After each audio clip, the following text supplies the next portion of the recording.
Sergeant Carter, do we have all the audio this here? Thank you. Good afternoon and welcome to the Board of Adjustment meeting for the town of Ocean View, Delaware.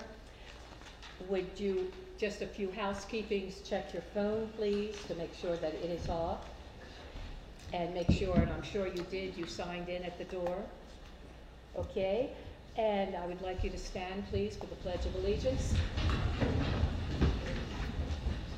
I pledge allegiance to the flag of the United States of America and to the republic for which it stands, one nation, under God, indivisible, with liberty and justice for all. Thank you. We have our agenda in front of us. I need an approval of the general agenda from the board, please. I make a motion to approve. Okay, all in favor? Aye. Opposed? Motion has carried. Approval of the minutes of the March 21st meeting of the Board of Adjustment. I move to approve. Second. All in favor? Aye. Motion has carried. All right, and now we're ready for new business. Mr. Simoneau? Solicitor Thompson, do you have anything? So I will, folks, I'm going to go over a couple ground rules for today's public hearings. Today is the time for the scheduled public hearings before the Ocean View Board of Adjustment as shown on today's agenda. And keep in mind, we're going to have a combined public hearing on both requests. So there's a variance request and a special exception request. We're having one public hearing. So the reality is comments are going to relate to both most likely. So, we're not going to have two separate public hearings. If you want to comment on either or both, make your comment when it's time. But first we're going to hear from the applicant, okay?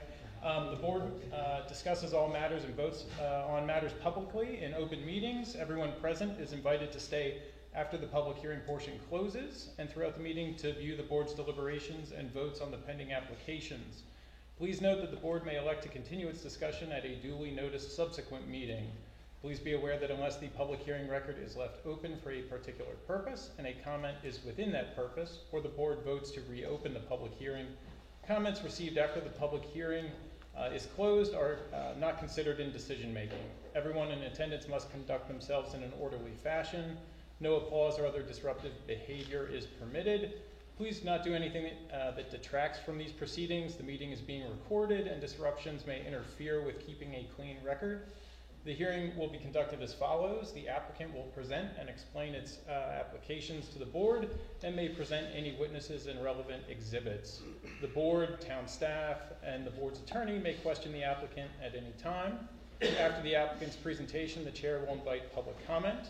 If there's a spokesperson or an attorney representing an organized group, we would ask that they identify themselves first and speak first. This is usually the clearest and most efficient method for the board to receive public input.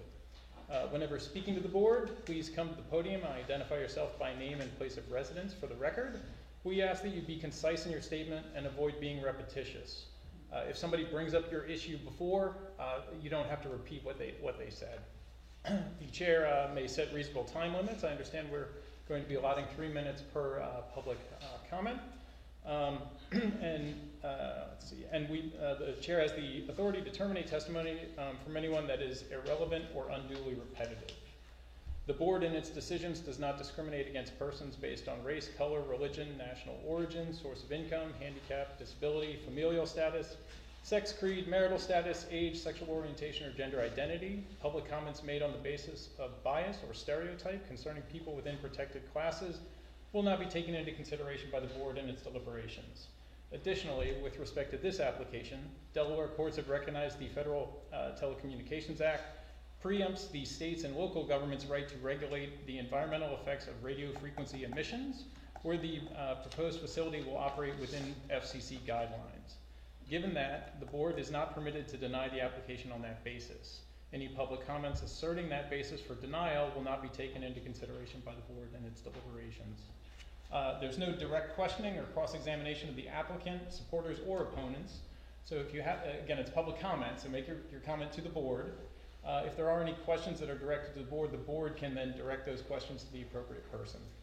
Individuals supporting or opposing the application may be limited by the chair to speak once. So in other words, you can't keep coming back up to the podium. There will be no rebuttal unless the applicant requests, or it's permitted by the chair or a member of the board, or they so request. Thank you, Madam Chair. Thank you very much. Mr. Semino. Yes, ma'am.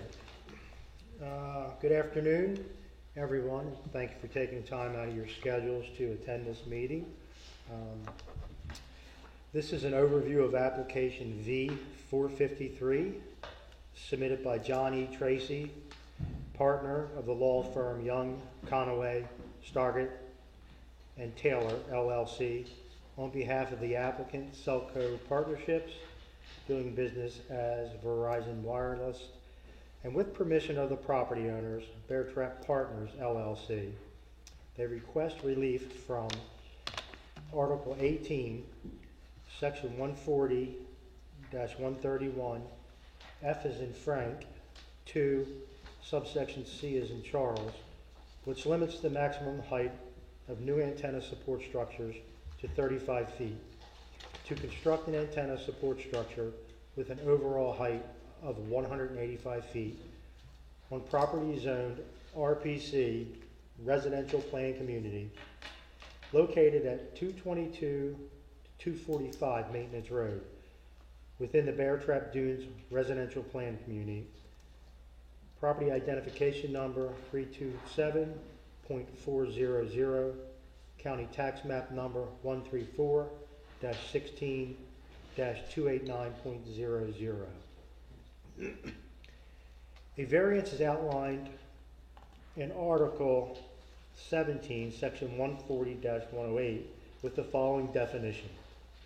A variance is relief from the strict application of the provisions of this chapter when, owing to special conditions or exceptional situations, a literal interpretation of this chapter will result in exceptional practical difficulties to the property owner. Article 17, Section 140-108, G as in George, lists the required findings for the granting of a variance. G, required findings. Pursuant to Title 22, Section 327 of the Delaware Code and applicable law, the Board of Adjustment shall determine whether each variance application meets the following criteria. 1. The variance relates to a specific parcel of land, and the hardship is not shared generally by other properties in the same zoning distance and vicinity. 2. The variance can be granted without substantial detriment to the public good. 3. The benefits from granting the variance would substantially outweigh any detriment. 4. Approval of the variance would not substantially impair the intent and purposes of the comprehensive plan or this chapter. And 5. All requirements for the grant of a variance under Delaware law. Ordinance 107 annexed territory that was later established as Bear Trap Dunes, a residential plan community. The residential plan community conditions of Bear Trap Dunes set the maximum height of any building or structure at 35 feet.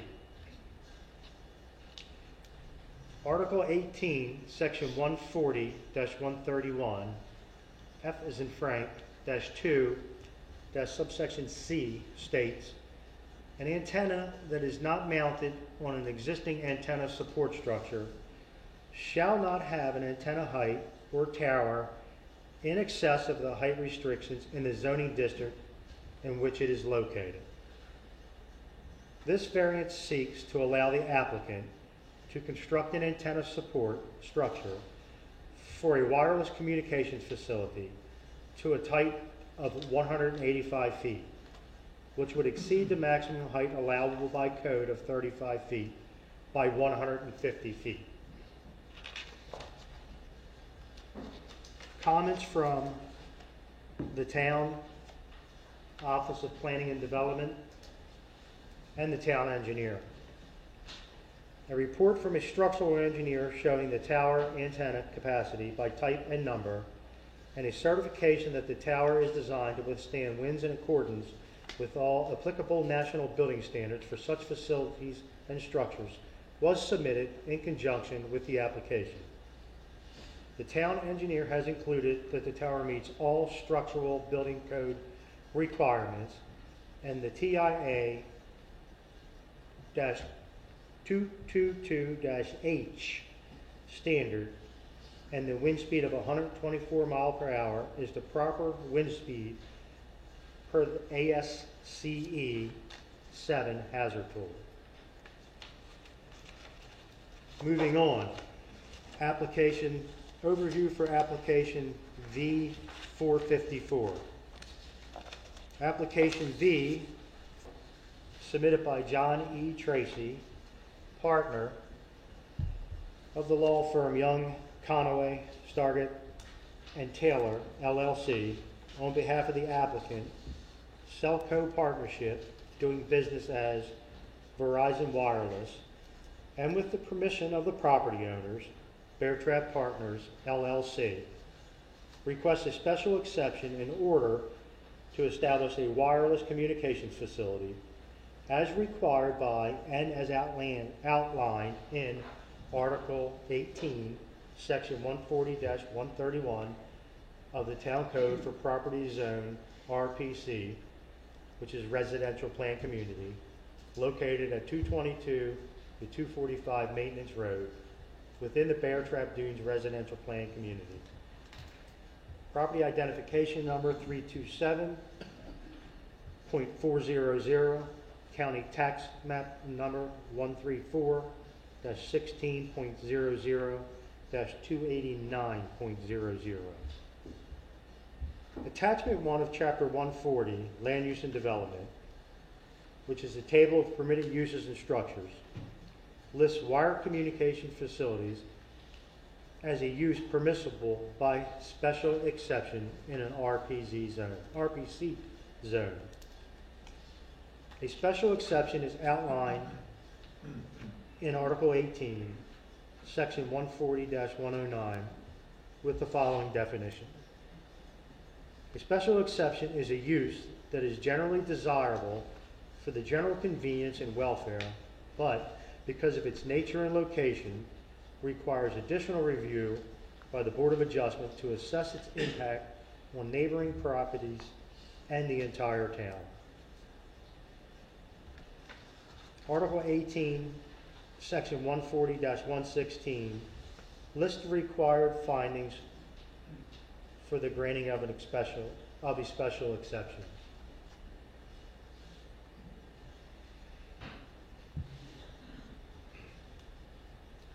Section 140-116, required findings. The Board of Adjustment shall determine whether each special exception application meets the following conditions. A, is in harmony with the purpose and intent of the comprehensive plan. B, will be in harmony with the general character of its neighborhood considering density, design, bulk, and scale of proposed new structures. C, will not be detrimental to the use, peaceful enjoyment, economic value, or development of surrounding properties. D, will not cause objectionable noise, vibration, fumes, odors, dust, glare, or physical activity. E, will have no detrimental effect on vehicular or pedestrian traffic. F, will not adversely affect the health, safety, security, or general welfare of residents, visitors, or workers in the area. And G, complies with all other applicable standards, laws, and regulations in addition to the provisions of this chapter. Beyond the required findings outlined in Article 18, Section 140-116, Article 18, Section 140-131 includes additional standards and review criteria that apply specifically to wireless communication facilities, and notes that the purposes of this section are as follows. 1. Accommodate the need for wireless communication facilities while regulating their location and number in the town, and to ensure compliance with all town, state, and federal applicable government regulations. 2, minimize any adverse and visual effects of wireless communications facilities, antenna, and antenna support structures through proper design, siting, and screening. 3, ensure the structural integrity of the antenna support structure through compliance with applicable industry standards and regulations. 4, encourage the joint use of any antenna support structure to reduce the number of such structures needed in the future. 5, to promote the health, safety, and welfare of the residents of the town. Section 140, 131-F as in Frank, and 140, 131-G as in George, outline the standards and review criteria noted above. Town comments for this variance. Number 1, throughout the public participation process portion of the most recent comprehensive plan update, residents noted a desire for stronger Wi-Fi, broadband, and cellular service within their community. 2, the Community Services and Facilities section of the 2020 Comprehensive Plan Update recommends that the town welcome multiple telecommunication providers to the area and plan for telecommunication connections in future communities. 3, Section 140-131 stipulates where wireless communications facilities are permitted to be located and outlines requirements for the special exception application. The department has determined that the proposed location of the facility meets the requirements and that the application as submitted is complete. 4, a report from a structural engineer showing the tower antenna capacity by type and number, and a certification that the tower is designed to withstand winds in accordance with all applicable national building standards for such facilities and structures was submitted in conjunction with the application. The town engineer has concluded that the tower meets all the structural building code requirements and the TIA 222-H as in Henry standard, and that the wind speed of 124 mile an hour is the proper wind speed per the ASCE 7 hazard tool. Please see the letter from Eric Cole, PE, which is attached.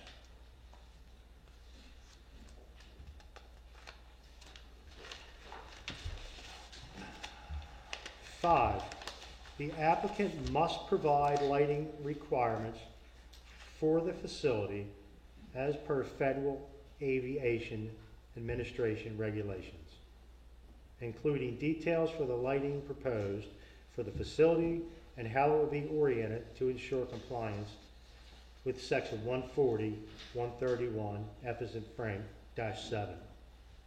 The applicant must provide detail for the anti-climbing devices to be installed on the facility in accordance with Section 140, 131-F Frank, -13, subsection A. 7. Section 140, 131-F Frank, -4, tasks the board with determining specific details about the required security fence. A. The fence is to be at least 6 feet high and no more than 12 feet high. The proposed height of the fence is to be determined by the board. B. Barbed wire or razor fencing may be permitted as determined by the board. Madam Chair, that ends our overview of these two cases. Okay, we should go from there. Soldier, Mr. Solicitor. Okay, now would be the time for the applicant's presentation of their case. We did have a couple people walk in, just make sure you signed in. The city manager is out, still in Okay, call from the great. hallway, yes. Start with the okay, this thing's on, right? Good evening, members of the board. John Tracy, John E. Tracy, from the law firm of Young, Connolly, Stargett and Taylor, here on behalf of the applicant Selco Partnership. I have with me 4 individuals. With the board's indulgence, I'll have them all come up as I call their names so that they can be sworn in for purposes of testimony. Sue Manchell, who's a site acquisition consultant for Selco. Braxton Dees from W.R. McCain Associates, an appraisal firm.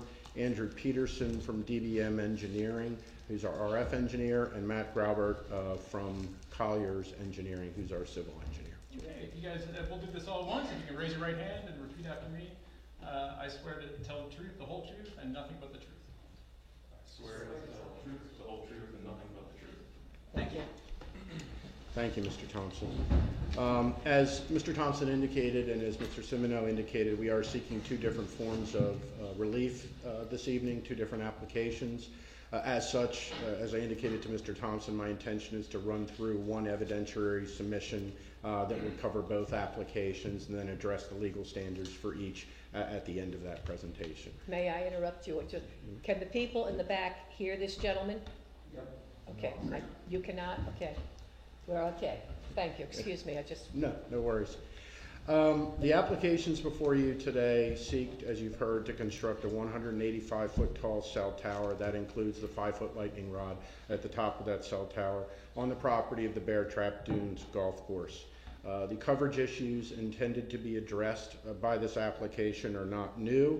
In fact, we have, at the behest of the town and others, been looking for a solution for Verizon Wireless coverage in the town for over 10 years. We have finally found a willing landlord in the Bear Trap Dunes property, which has us here today, but clearly the lack of reliable cellular coverage in the town is apparent. Given the lack of tall structures in Sussex County and the town, the only way in which this improvement in service can occur is through the construction of a tower. In so doing, Selco Partnership, like any other business, doesn't have the right to just go to a property and say, we're going to put a tower on this property and build it. Moreover, in searching for a location for a tower, we're generally constrained by a search ring, which is generated by Verizon essentially at the center of the existing problem, trying to find the best location to solve that problem. This is not a 1-block radius, but it's also not a mile in diameter. Finally, as I mentioned, we have to find a willing landlord who's willing to accept this infrastructure on the property, and as I mentioned, we've done that with Bear Trap Dunes. As the board may or may not be aware, we are the holder of an FCC license giving us the right, privilege, and obligation to provide reliable cellular coverage to our subscribers.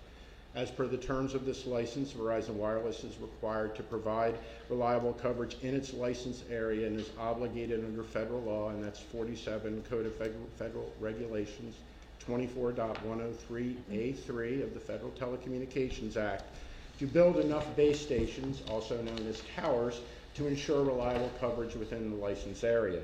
And that is also referenced in a Delaware case called New Singular Wireless PCS versus Sussex County Board of Adjustment, one of multiple cases involving a cell tower in Bethany Beach.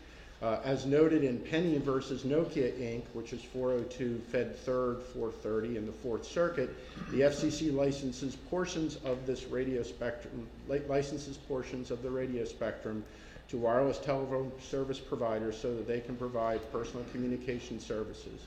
And one of the main requirements for the grant of a license is that the licensee must construct enough base stations to provide coverage in the area for which it receives a license, which again is why we are here. I think we've all seen, as times have evolved, more and more people, from professionals to emergency personnel, educators, parents and children, are relying on cell phones, laptops, tablets, and other devices as an integral part of their everyday life. Indeed, I think if you're like my family, you have multiple devices within one family. Moreover, in addition to using them in our cars with Bluetooth technology, of course, more people are switching to cellular telephones as their primary means of communication in their homes. In the report submitted to the board by Mr. Peterson, according to the CDC, 70.7% of all adults and 81.7% of children lived in wireless-only households in the first half of 2022, a percentage that continues to rise. The increase of in the prevalence of adults living in wireless-only households is a continuation of an increasing trend over time. Demographic subgroups within this highest percentage of wireless-only adults include adults aged 25 to 29, that percentage was 89%, and adults 30 to 34, that percentage was 87.3%. And also adults renting their homes, that percentage was 84.5%. So you have a strong number of these wireless-only facilities. And as wireless substitution continues to spread, the availability of not only service in your car or service outside, but service in buildings for both data and voice becomes increasingly important. Add to the fact that these smartphones and tablets have video, text, and email capabilities, and the demand for these devices and the expected reliable service have expanded greatly in recent years. Such demand, as you will hear Andy talk about in a moment, has the added impact of shrinking the coverage footprint from the cell towers that you see around. The example I like to use is if you're at a sporting event and you're at a concert where you know there's great wireless coverage in the building and around you, but yet you can't connect. That's because everybody else is trying to do the same thing at the same time, which in turn shrinks the coverage footprint from the existing facilities.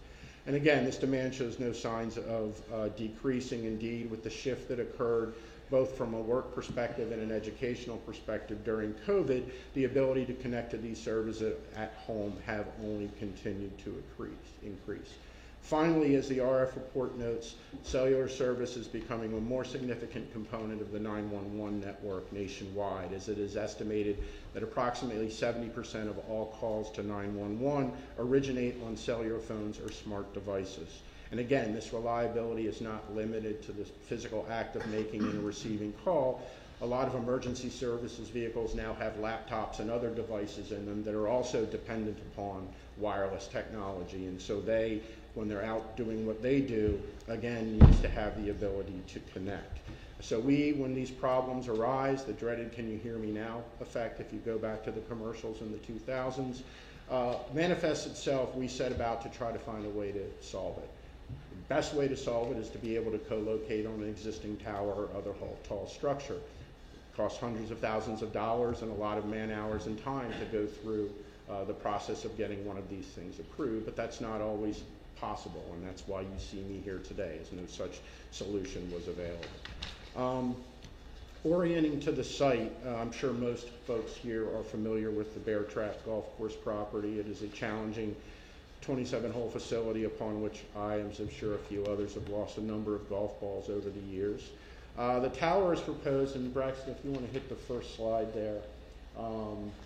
The tower is proposed very near where you see the red dot up there. It's just to the southeast of the driving range facility in an area that serves as both the maintenance area for the golf course as well as a maintenance building for the town. Braxton, if you could go to the next one.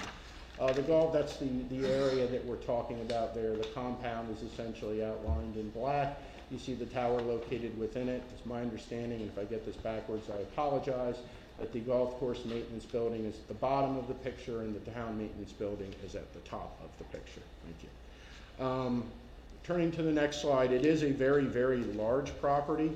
And in agreeing to lease the facility, the area that we did, it was also done with an idea of not interfering with the ongoing operations at the golf course. As you can see from this exhibit, which was submitted to the town, I think, as well, at its closest, the town is nearly 300 feet away from the closest property line, and as you expand around the Bear Trap Dunes golf course property, it's thousands of feet from other properties there.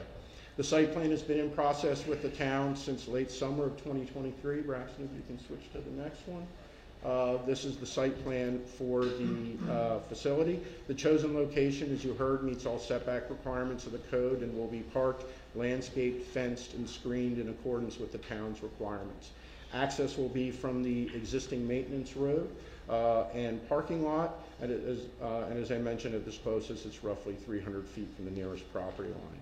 What I would like to do is have Andy Peterson testify. If it's okay with the board, for ease of conversation and him using his exhibits, I'm going to have him stay at the table there and speak from the microphone from that. So without further ado, Andy, can you give the board a little bit of background about your experience? Sure. Andrew Peterson, Peterson. My firm is DBM Engineering. I've been involved in the design from a radio frequency perspective of these types of facilities now for about 25 years. I have undergraduate and graduate degrees in electrical engineering, both from Lehigh University. I'm also a registered professional engineer in Delaware, as well as a handful of surrounding states. I've testified before hundreds of municipal bodies like this. I've also testified in federal court and state court as an expert witness in criminal matters using cellular records in those matters. Thank you, Mr. Peterson. And you did prepare the 4 reports that were submitted to the board as part of our overall package here? Yes. Thanks. And again, you're in charge, obviously, of analyzing RF coverage and other factors of this project for Verizon Wireless. Yes, I am. Thank you. Just generally, how does Verizon Wireless determine that more coverage is necessary in a particular area? So there's a number of ways. There's propagation modeling, and we'll look at some examples of that. But basically, that's the use of computer software package in which we can input all of the pertinent information about the existing Verizon Wireless facilities. That software is also aware of the topography in the area, the tree cover, buildings, etc.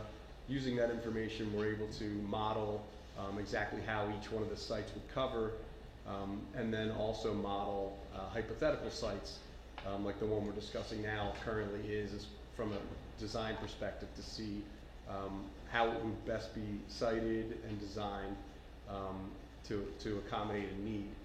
So that's one way that we can determine that there is a need for service improvement. Yes, sir.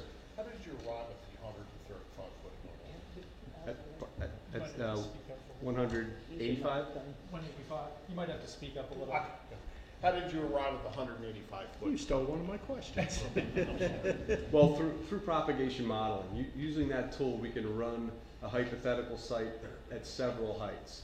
It was found in this case that the 177-foot antenna center line, which then requires a 180-foot tower plus 5 feet of lightning rod, that's what would give us optimal coverage from this site.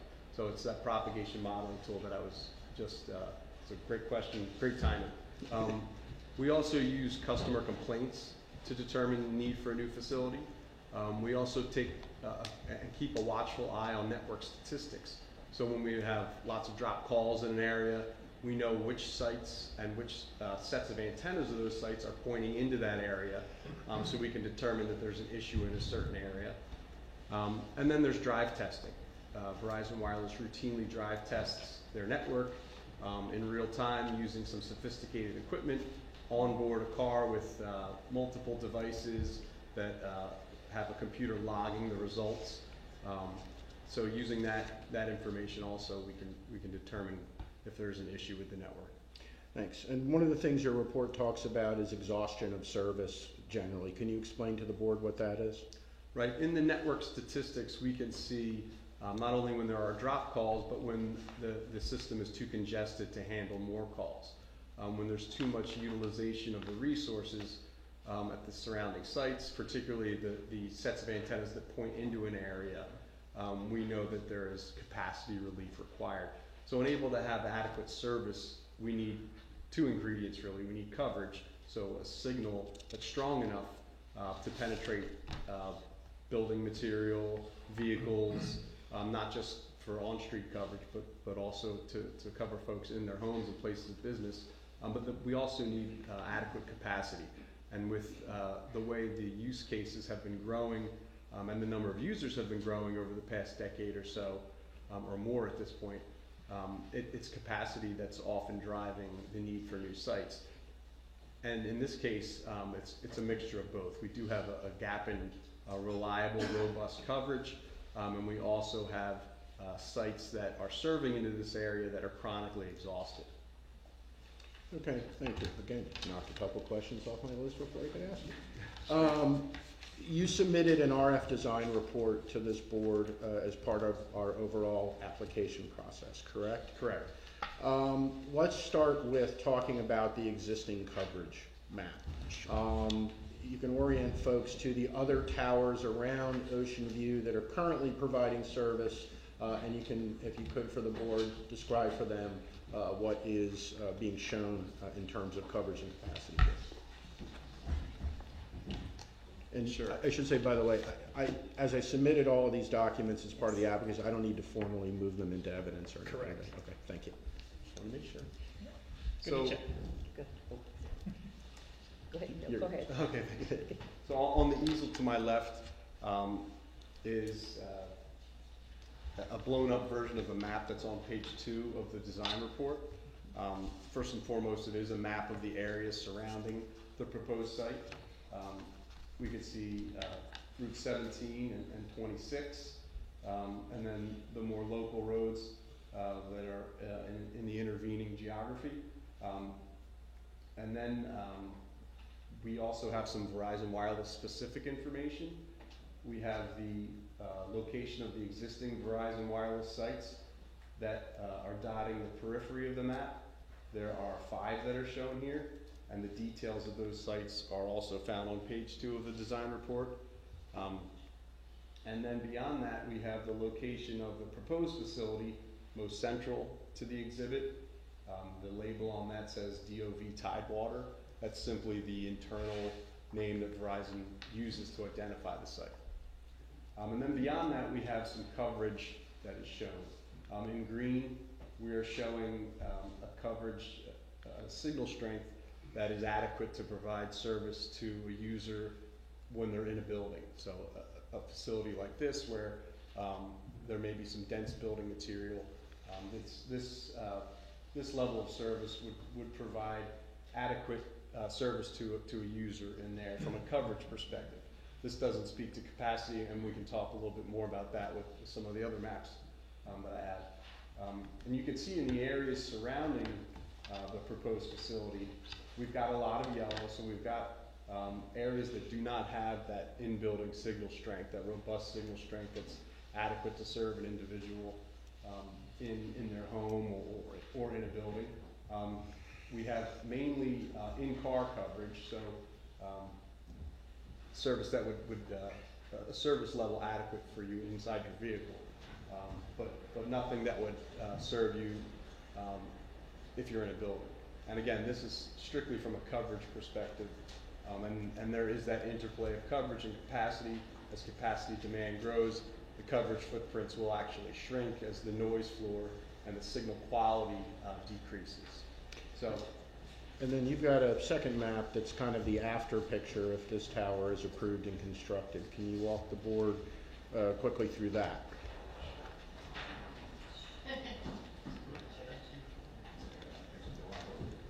And Braxton, you can switch, that's also on the, thank you, sir.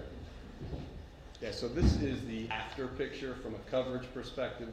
If the facility is constructed as proposed with the antenna center line at 177 feet, you can see that we are adding a new layer of green, strong in-building coverage to the areas surrounding, extending to the north beyond 26, and to the west to meet the existing strong in-building coverage, and then further south, even beyond the golf course itself.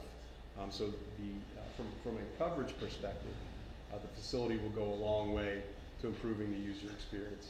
Mr. Peterson, quick question. You referenced the other facilities, and on page 2 of your engineering report, you listed the antenna centerline heights of the other facilities. You had 2 monopoles at 120 feet and 105, a small cell at 50 feet, and a lattice tower at 148. And I'm just wondering, this tower is being proposed for a much taller height than those others. Is there something in the current technology or in the coverage you're trying to achieve that requires this antenna to be that much taller than the existing infrastructure? Yeah, there's a few reasons. One being that we are looking to provide coverage for a wide area, and in doing so, we need to have line of sight, superior line of sight into all of the homes and buildings that we're trying to cover. So obviously, the taller the site, the better that ability for the antennas to maintain line of sight. And then there is a technological reason as far as some of the newer, newly auctioned pieces of the radio frequency spectrum that Verizon has acquired in the last few years, being higher in frequency band.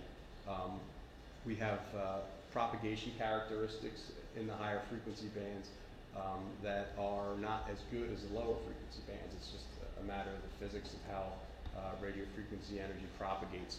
So it's partly due also to that we need a little bit higher height. This site is being designed with that higher frequency band, the C band it's called. It's around 3,700 megahertz in mind, whereas the prior sites they were designed and constructed before the C band auction. The third site listed there, the small cell called Hudson General. That's a bit of a different type of site. It's designed just to cover a very small area up along Atlantic Avenue. But you're right, this is significantly taller than the other sites. So Thank you. that's some of the reason. Sure. Oh, you take, There was another question. I don't Sorry. know, this was someone else. As a practical matter, the average consumer using their device,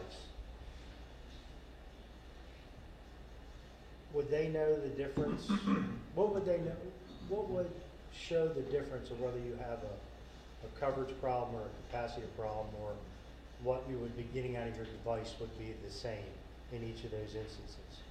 So I think we've probably all experienced where we look at our phone and we have 4 or 5 bars on our phone, but we are trying to send a text message or make a phone call or download an attachment to an email, and we just get the spinning wheel. So that's indicative of a coverage issue, of a capacity issue where we have a strong signal. The signal is there, but the resources that are finite at each one of these sites are all being used. So we're basically in queue with a whole bunch of other people that are also trying to download attachments, send texts, make voice calls, and then what the facility will do is it will start breaking up the channel into small pieces of time and handing it out to each user a little bit at a time. So you'll start to download your attachment, but it'll be downloading very slowly. Your text will start to go through. You'll see that line of progress start moving, but it's it can be very slow. Sometimes it may fail. Sometimes the download may fail. Sometimes your voice call won't go through at all. So those are some symptoms that you may see when there's a capacity issue at the site. When there's no coverage, that's usually pretty easy. You've got no bars, or your device may say emergency call only, things like that, and we've probably all seen that too. Thank you. Sure. And we were kind of leaking into the area because you guys are asking all the questions I had in my outline, so I appreciate it. I know you had another set of maps on here to talk about, and these I think go towards the capacity side of things, right? The best server coverage? They do, yeah. Okay, so why don't we talk about that? Why don't you flip to the next one, and Braxton, you can switch to the next one. Thank you. We'll come back to that.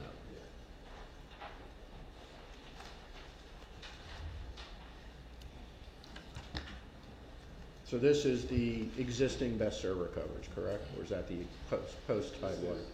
This is the existing best server coverage, yeah. Walk The me through. title's being cut off there by the. What is this showing? So this is a different view of the network. To give a little background, generally speaking, these sites are arranged in 3 sets of antennas. We call them sectors. Each sector points in the same, all the antennas in each sector point in the same direction. So if you could picture it like a lighthouse, but instead of having a spinning light, you have 3 lights, and let's say you have a blue light, a green light, and a red light, and they kind of point in 3 different directions with equal strength, about 120 degrees apart. So that's kind of that's the vanilla setup for one of these types of facilities. That's how most are arranged. Now the small cell's a little different, but we'll talk about that. But that's mainly how these macro sites, as we call them, are arranged.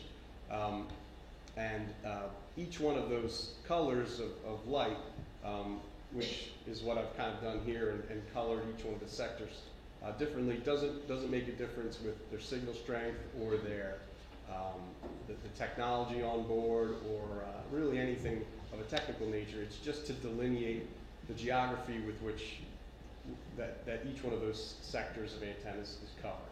So when we look at a map like this, what we're showing here, just by way of example, if we look at the site immediately to the southeast, we can see that there are 3 pie shapes of colors that are emanating from that site. There's one that's basically headed north, that's kind of this brown shaded area, one headed basically east in yellow, and one west in pink. Those are the 3 sectors of the site that we call Bethany Beach. And the coloring is just as I said before, nothing to do with the technology or anything like that, just to delineate where they're covering.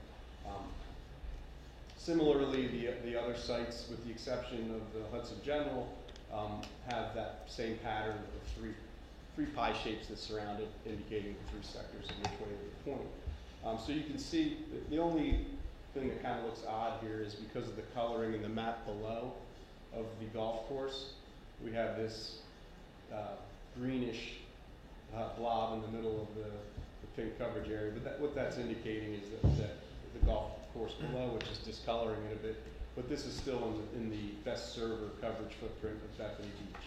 But what we're showing here is which set of antennas from which site is the best server, which is providing the strongest signal in each of the areas. And this is important when we look at the network from a capacity perspective.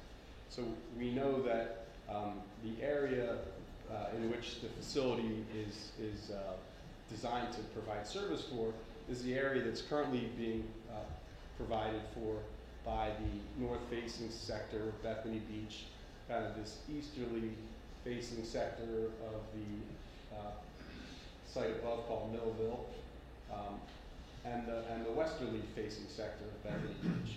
So when we look at those sectors and we look at their network statistics, we see that those sites are chronically overwhelmed with service demand, particularly in the summer months, as you'd imagine, when there's an increase in population, the golf course is much busier, etc. People are here in the summer months.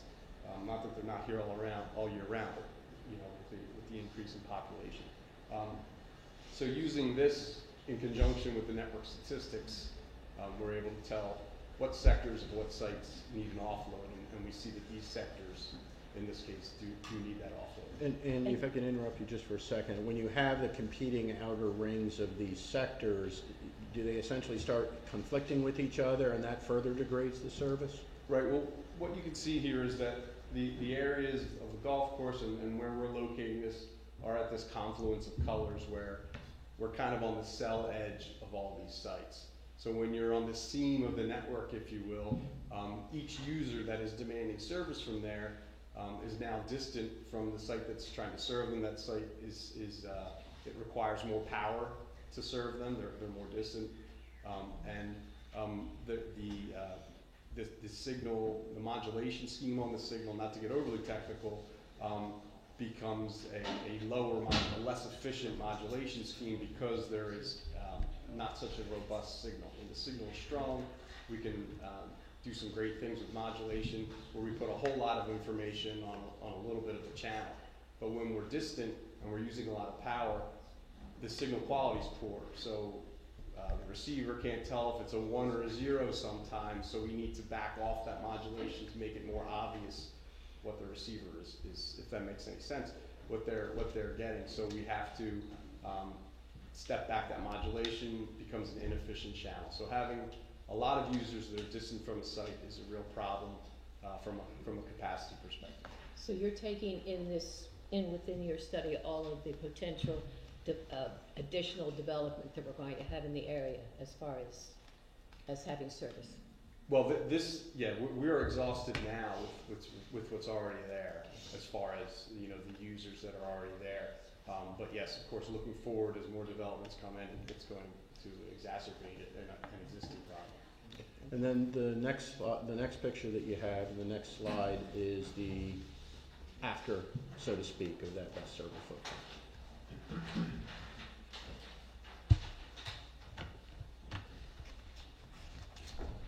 And this, similar to what you showed on the coverage, is showing the improved server capacity. If you can just quickly kind of point out what this is showing. Sure, so what we're showing here are the additional footprints of best server coverage from the new site. We've got the blue area to the north, the yellow to the east, and green to the west. Because we do have a significantly tall site here, we're going to be providing best server coverage out a good distance. It's usually about halfway, depending on a whole lot of different factors, terrain, tower height, things like that, to the next site that we would provide that best server coverage. And what we're seeing here is this site will now be absorbing all that traffic that's overloading the current sites, all the way north of 26, to the west out to 17, and then to the east about halfway to the Bethany Beach site. So this site is going to absorb a lot of traffic. It's going to lessen the demand on the surrounding sites. So it's not only going to help improve coverage in its immediate coverage footprint, but now because, by way of example, we have the Bethany Beach westerly facing sector that is no longer burdened with carrying the traffic in this area. So this area that remains pink heading south is now going to be able to serve the subscribers in that area more effectively because they're not sharing those resources. So there's this ripple effect of improvement. We build a site, it takes care of it's the area surrounding it, but it also will take care of adjacent areas by unburdening the sectors that were reaching too far to cover the users. Yes, sir. I'm reading the study here from by the Eric Gold project manager. It said a monopole antenna of this height is set up to for 3 other providers. That's true. Right? Yeah. Do you have any idea who that might be? No, and I can answer that for you, Mr. Gailey. We were required by town They code. can't hear you. I'm sorry. So just really quickly, the question was, do we know who the other providers might be for co-location? We are required by town code to send out notification letters, not saying it's going to be approved, but the town code requires these letters to go out before we get here, offering co-location opportunities on this particular facility if it were to get approved. And that's done in 2 ways. One, we send it out to all the first responders who are allowed to connect equipment on the tower at no cost to them. But in this instance, the 3 primary ones that we sent were to AT&T, or to T-Mobile, and is there one other that I'm missing? Dish would be the 3rd one. So they all received letters either by FedEx or mail with a response notification. Sir, can I So back you up? given that, would they have the same coverage from what you just went over? Theoretically. They would have, the existing sites that are out there, the 2 monopoles, I know they're co-located upon. The Lattice Tower at Bethany Beach is definitely co-located upon. This small cell that Verizon has up on Atlantic Ave, that's a Verizon-only site. So I don't know where all of their facilities are, but there are no existing tall structures in the immediate area. There is a water tank to the south about a mile that we'll talk about. But they are going to have, in my opinion, I don't have their coverage maps, et cetera, but because we have this distance between existing tall structures, I would think that they would have similar coverage challenges here. Thank you. Hi, sir. Yeah, you mentioned first responders aid. first responder agencies being given free spaces on the pole. Could you, to enhance their services, could you elaborate on that for me? Yeah, I mean, and I'm by no means a fire protection or police expert, although in my old life I did teach at the police academy in Newcastle County for a little bit of time. So my understanding is obviously there's the relay equipment needed in terms of calling people to an emergency or being able to communicate back and forth, maybe alternative to having to get on your cell phone so that you're not competing with everybody else in terms of getting through on a call. So to the extent there are antennas, which I've seen in certain ones, and Andy, if you have any more specifics, or Matt, you can certainly add to it, but basically mounting their antenna equipment on there if they would need it for their service purpose. Okay, I have a little bit of experience in this area, but if there's a large-scale emergency, you just told me that the first responders will bump the calls and they will receive the priority so they can get their critical communication through. Is that correct? I don't know how that works. Or no, they compete still? Not with what's being proposed. I think what John was saying is if there's a need here for improved emergency services communication, there is an application process, but there's no rent required for antennas and equipment. And then if that's there, using a standalone communication system, you then wouldn't have to compete with. So essentially we're saying the mobile data terminal in the police officer's car is more likely to connect successfully and work as is his cell phone and perhaps his radio. Is that what we're saying? Well, I mean, generally speaking, yes. With this new site, there's going to be more capacity, more robust service for all, which would include if that terminal is connected through a Verizon Wireless Air card, it would of course apply to that. Thank you, sir. But then again, I do know that some emergency service folks have their own antennas for their own bands that they use on radios or other devices, and what we do is we allow those to be attached to the tower at no cost to the emergency services provider. So if there is a network that you all use individually that we as cell phone users don't get to use, we communicate over radio or something like that, and you need something to put it on, you can put it on. So in the public safety dimension, we're talking about enhancing their ability to communicate. Correct, both through the cell phones and then if they have their own network in which they need a separate antenna for. So it actually can improve it two ways. Thank you. So, just asking a couple of quick questions before we move on to some of the other topics. So this facility as designed would provide both greater in-building and in-vehicle coverage in the town of Ocean View and surrounding property. Yes. And this tower as proposed is the best to address these existing gaps in coverage or capacity, Yes. in your opinion. Yes. And then also, because I know this was raised by a couple folks in communications, will this new tower provide 5G ultra wideband service to the town? Yes, it will. Okay. Now, we go back a couple, and Rex, you can move forward. As you mentioned, we're required to rule out any existing tall structures within the town. And there was nothing in the town proper that was able to accommodate it. However, and you can barely see on that photograph, there is a water tower that was pointed out to us on Beaver Dam Road some time ago. Now, we determined that that water tower would not work to address the issues that we are currently trying to fix with this facility. Could you explain to the board why that water tower would not work? Sure. Yeah, the water tower is identified in the design report. It's about a mile south of the proposed facility.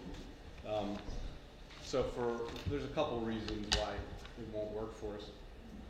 Number one is the area in which that water tower is located is already covered with strong in-building service from the Bethany Beach site. So we'd be adding a lot of redundant coverage. That's not great for the network. It's an inefficient way to design the network. You have areas now where you have competing best servers, causes a lot of overhead, a lot of handing off of a device between the two sites unnecessarily. It doesn't divide the geography nicely for us, which is what we aim to do. So too much overly redundant coverage is one problem. The second problem is you'll notice the areas around the existing facility and to the north still remain uncovered from a strong in-building perspective. So not only are we creating an overly redundant situation where kind of ignoring the need to the north, and that need that includes offloading the northerly sector of Bethany Beach and the southeasterly sector of the Millville site up along busy Atlantic Avenue. So we have those two issues here that really rule out the water tank. It's an inferior solution here, and our job is to design the site with the best available solution. And in fact, if you had to use the water tower, we would just be looking for another facility closer up to Atlantic Avenue or on the other side of the road. We need two towers instead of, Right. or two facilities instead of one. Yeah, it doesn't solve our issue, so we're still looking for a new tower if we were to use the water tank. And then I know that it was asked earlier, so I just want to touch on it briefly. The town code is 35 feet is the maximum height. We're at 185 to the top of the lightning rod. What is the impact if you start lowering the height of the tower? Well, it's gradual as you lower, let's say, a foot at a time. But when we lower significantly, in increments of usually 10 feet, 20 feet, we model these types of things. There is a noticeable decrease in coverage area, and that coverage area, of course, affects the geography with which we can absorb traffic, so it affects the capacity. So for every significant decrease in height, the site becomes less effective. And just for the record also, we just didn't randomly choose 177 feet as the center line of the antenna. I mean, for instance, we didn't come looking for 200 feet at the center line of the antenna. Because again, the idea is to have the optimal functioning network that not only has the right height for this tower, but allows this tower to seamlessly work with the other towers to avoid the problems that you had mentioned earlier. Is that correct? That's right. This site was propagated at a multitude of heights, and this facility, from a lot of views of the network, this height for this facility was found to be optimal. A separate report that you submitted to this board has to do with the emissions of radio frequency waves from the facility. This is something that Mr. Thompson, the solicitor, mentioned is regulated by federal law, but we do have an obligation to demonstrate that we meet those standards in order for that federal law preemption to take effect. So you submitted an emissions report to the board. If you could walk the board through what that demonstrated in compliance or in comparison with the federal guidelines. Sure. So the electromagnetic exposure analysis that I authored for this facility, this analysis includes, well, I should back up. So the FCC, which governs and controls, and solely controls the allowable limits for human exposure to electromagnetic emissions. Those exposure levels are codified CFR 1.1307 and 1.1310. And the guidelines for those exposure levels can be found in the FCC Office of Engineering Technology, OET Bulletin 65. So that document has these guidelines spelled out. It also has prescribed the formulas for which folks like myself are to use to evaluate proposed facilities. So we can't go out and measure the exposure levels from a proposed facility, so what we do is we apply the formulas that are in OET 65 in order to anticipate the exposure levels at all areas of public occupation. So in this case, and in all cases, what I do is I use the formulas that are prescribed, and then there are also a multitude of worst case assumptions that are also included. So those include 100% ground reflection, as if a passerby is walking on a mirror. So it's not just the incident, incident electromagnetic energy, it's also a wave that would reflect from the ground, which doubles the power, which quadruples the power density. So that one assumption can yield outputs that are 4 times what would be the output in reality. I also use 24/7, 365 exposure at maximum power. So this is assuming that the maximum number of users are on the site all the time, causing maximum power to be transmitted from the site. I also ignore any environmental or man-made clutter, trees, buildings, and the like that would attenuate the signal. And then there are some other worst-case assumptions in there. And even in their cumulative, those worst-case assumptions yield levels that would be less than 3.4% of the applicable FCC standard. So we're compliant with the FCC standard by a wide margin. In reality, when we go out and measure these types of facilities, usually the measured output that we see at ground level in a site like this is going to be about 1/10 of what the worst case assumptions yield. So in that case, we would be well below 1%, but when we make all those worst case assumptions, we're still compliant by a wide margin.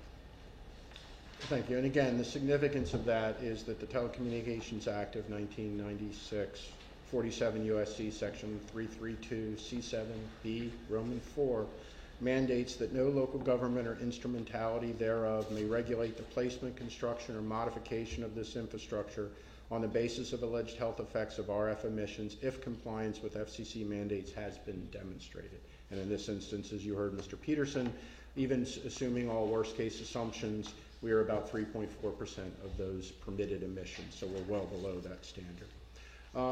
You also prepared a non-interference report for this application, and since signal interference is something that's specifically discussed in the town code, this report in essence notes that the signal emitting from the tower will not cause interference with competing signals, both wireless and over the air, correct? That's correct. And can you explain why that is?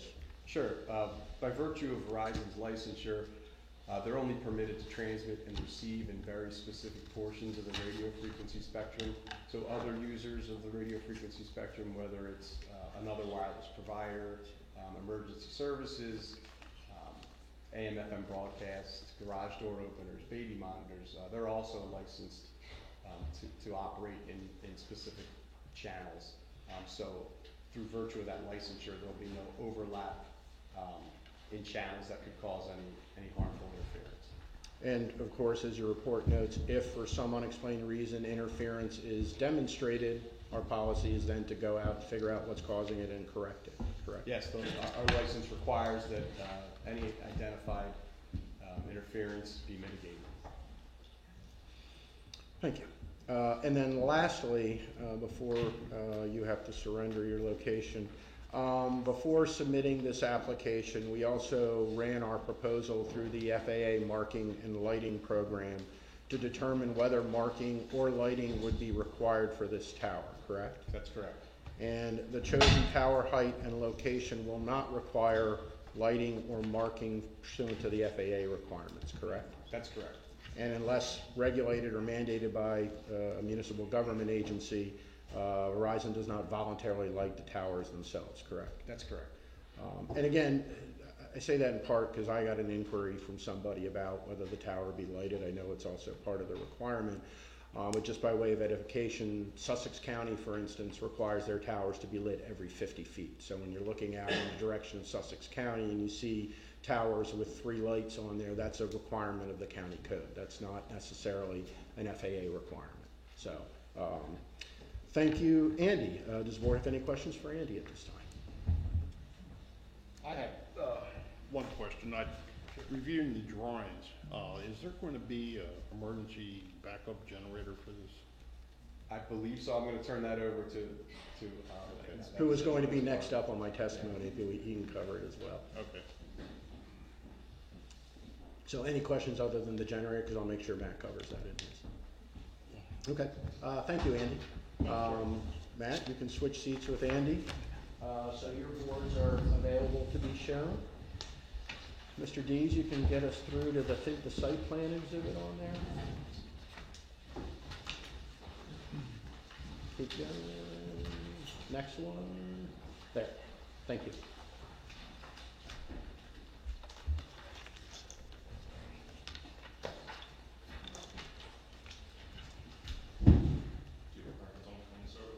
You can see what I'm starting with here, but.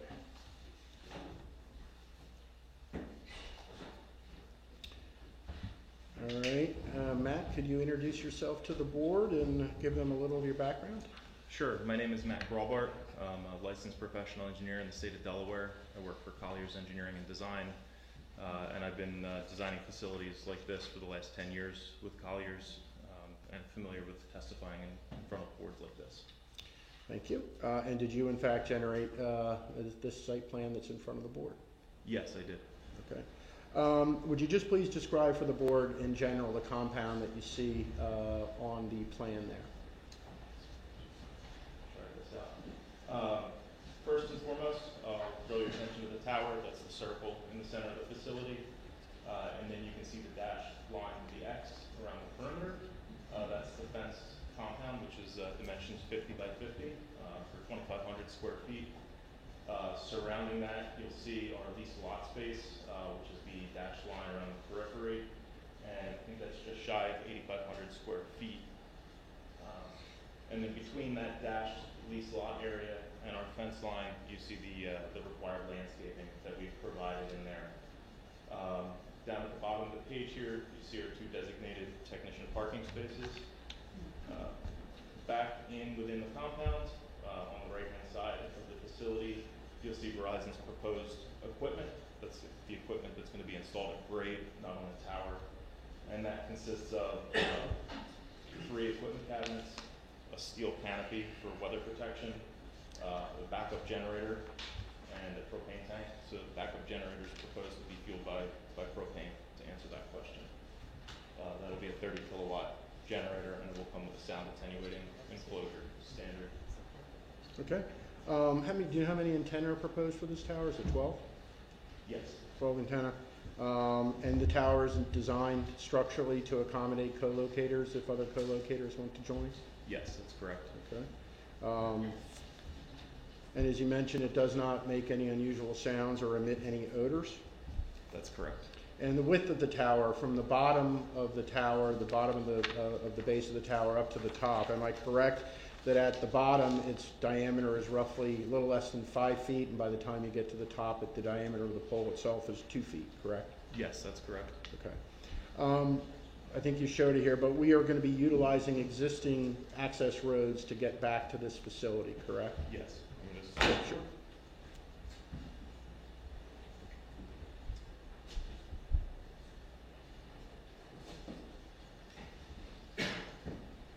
There's nothing else, I think, Braxton, so you're good.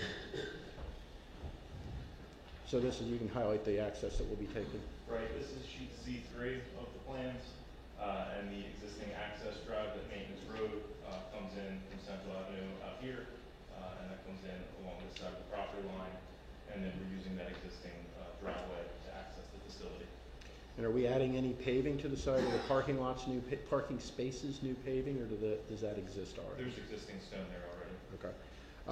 We are proposing, we are proposing fencing around the tower and the shelter. I know the board can ultimately determine what height they want that to be. What are we showing as a height for the fence? The plans currently show a 6-foot chain link fence with barbed wire. So we have barbed wire proposed on top of the fence. That's correct. And the landscaping that we're showing here, that is compliant with the town code. It's several different species and several different heights, correct? Yes, that's correct. Okay. And the parking, the 2 spaces are compliant with the town code? Yes. Now, in reality, I am correct, am I not, that once these are constructed, they're typically visited maybe once every 4 to 6 weeks for maintenance? Yes, that's correct. And that's typically in a standard passenger-sized vehicle, SUV, or Pickup minivan or truck, something? utility van or equivalent, yes. Okay. And this tower is designed to be painted gray in accordance with, or silver in accordance with the town requirements, whatever It'll they be a desire? galvanized finish. Okay. Now, the tower itself, as you heard me mention earlier, is unlit. But there is one security light that's at ground level / 5 to 6 feet. And I think, Braxton, we do have that page shown on the next one, so didn't know there was that's it. So this is in the plans that you submitted, but since specifically there were some questions about the lighting, could you just walk the board through what the lighting is that's proposed here? Sure, it's just a basic floodlight, just for in the event a technician needs to visit the site in overnight hours. It's included on A4 of our plan set. It'll be installed on the underside of that steel equipment canopy, facing towards the equipment cabinets, so that they can activate that in the event they're servicing the equipment. It is installed on a manual timer switch, so when they arrive at the site, they would activate that switch, and that would time out, so there wouldn't be, you know, an accidental situation where that light was left on and caused a nuisance. And nor would the light shine outward. Right, it'll be facing inward and down towards the equipment Correct. cabinets. That's correct. We also have discussed, you heard mentioned earlier from Mr. Semino, the need for anti-climbing measures to be taken. Obviously, two of the anti-climbing measures that we're taking is installing behind the landscape screen a solid chain link fence that's locked, as well as having barbed wire on top of this fence. But internally on the tower itself, are there other things that we do to inhibit climbing? Yes, it's standard to not provide climbing facilities for the bottom 10 feet of that tower. So someone that, you know, was able to break into that facility in the event, you know, that happened, they would not be able to even, you know, jump up to access the bottom of those climbing facilities. So it's designed clearly to discourage anybody from climbing other than the That's people that are supposed to be in there. Some folks in advance of the hearing had also raised safety concerns with regard to the tower. You provided both a structural analysis through yourself as well as Sabre, who is the tower manufacturer. Can you just briefly cover the technical aspects of the structural part of this analysis? Sure, and I believe it was covered by the town engineer, had reviewed this document and said it was also compliant with the relevant, you know, and applicable codes. It is designed to the TIA 222 Rev H standard, which comes with 124 mile-an-hour wind speed that is location specific, based off this location. Additionally, we did a soil boring at the location of the proposed tower. That was provided to Sabre Industries, and that was included in their design package when they designed the foundation as well. One question, please. Sure. This monopole has guy wires somewhere, or does it just stand there all by itself? It is a self-supporting structure. So there's no guy supporting wires. wires or anything? That's correct. And in fact, you know, one fear that folks have is if, you know, God forbid something catastrophic happens, that it can fall and it can fall into others' property. Obviously, at the height that we are currently proposing, if it were to catastrophically fall, it would not fall anywhere other than on the property of the landlord who's agreed to allow us to locate on it. That's correct. We're set back from the closest property line a distance of 295 feet, which is well in excess of the height of the structure. And it is possible, too, to design these things. I think there's this general thought that if something happens, it topples like a bowling pin. But that's typically, if there is a catastrophic situation, that's not typically what happens. It can be designed so that instead of falling down, it has a weak point in there that does it. So could you just explain to the board what that's like? Right. First, I'd start with what we define as failure in engineering terms in the event of a wind exceeding catastrophic event. I wouldn't expect this thing to fall over on its side. You'd expect a deflection in the structure. That's what we would consider failure. That would be what And we would deflection is anticipate like as something like most bending. likely, right, in, you know, if you had a wind exceeding event. But as John mentioned, there's the ability to over-design these from the base up, which would basically control what a failure point would be or where you would find that deflection point. Still, the entire structure would meet the code minimum, you know, design criteria, but you would actually over-design or over-reinforce the foundation, the anchor bolts, base plate, welding, and bottom sections of the tower up until a predetermined point. And that's been done in other applications where we've been, say, 50 feet from the property line to basically say that that tower would have a theoretic fall radius less than, you know, or fall within the property. Okay.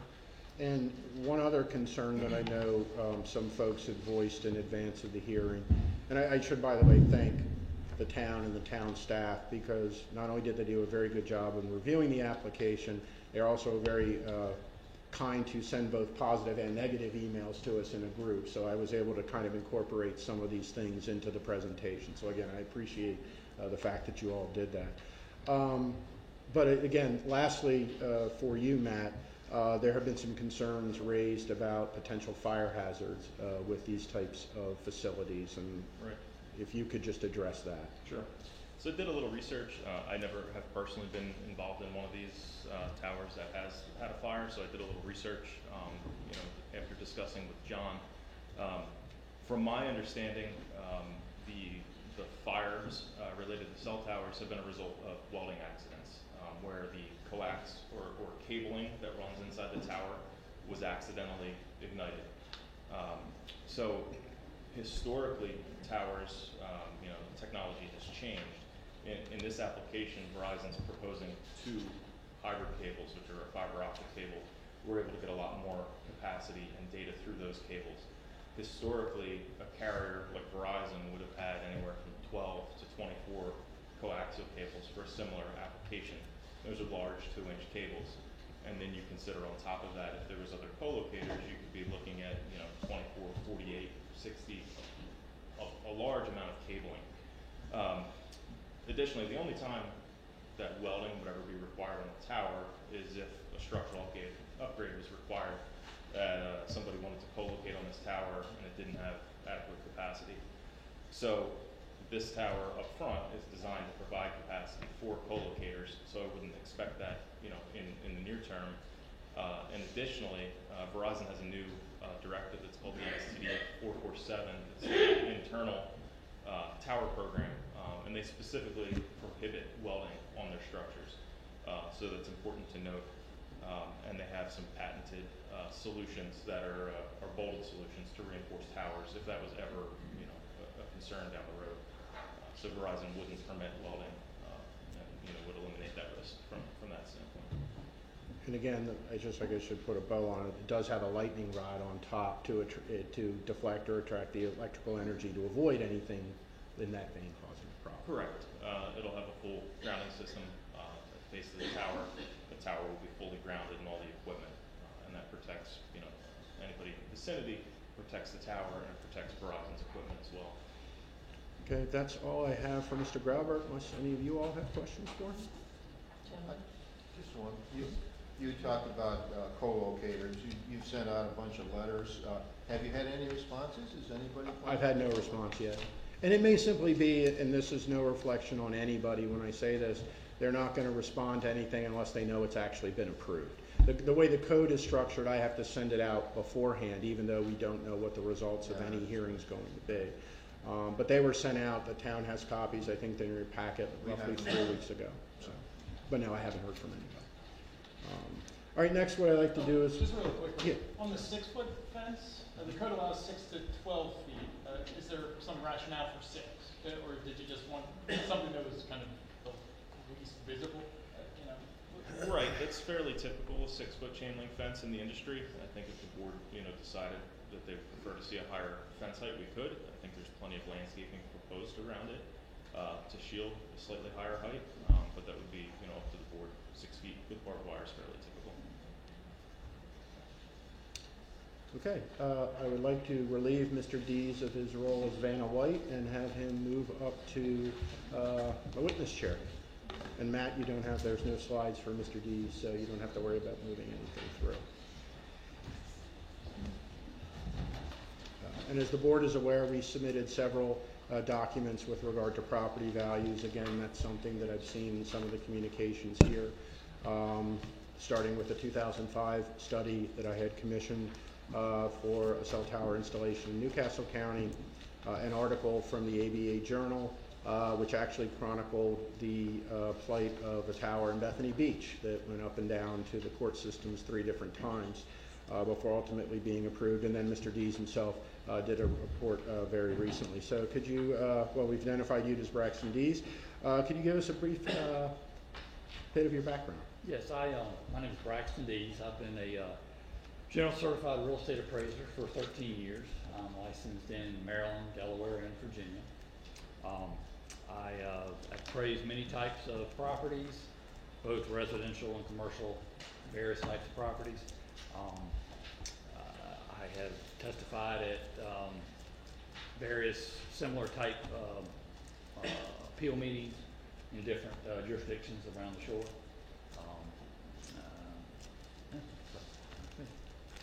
And your firm has, in fact, looked at this issue before, correct? We have, yes. Yes. Sure. All right, you've conducted an analysis and the board has a report. Generally, if you could give the board an overview of what type of analysis that you did. We did, we sort of took two approaches to it. We looked at some national studies that had been done on the impacts to property values that communication towers have.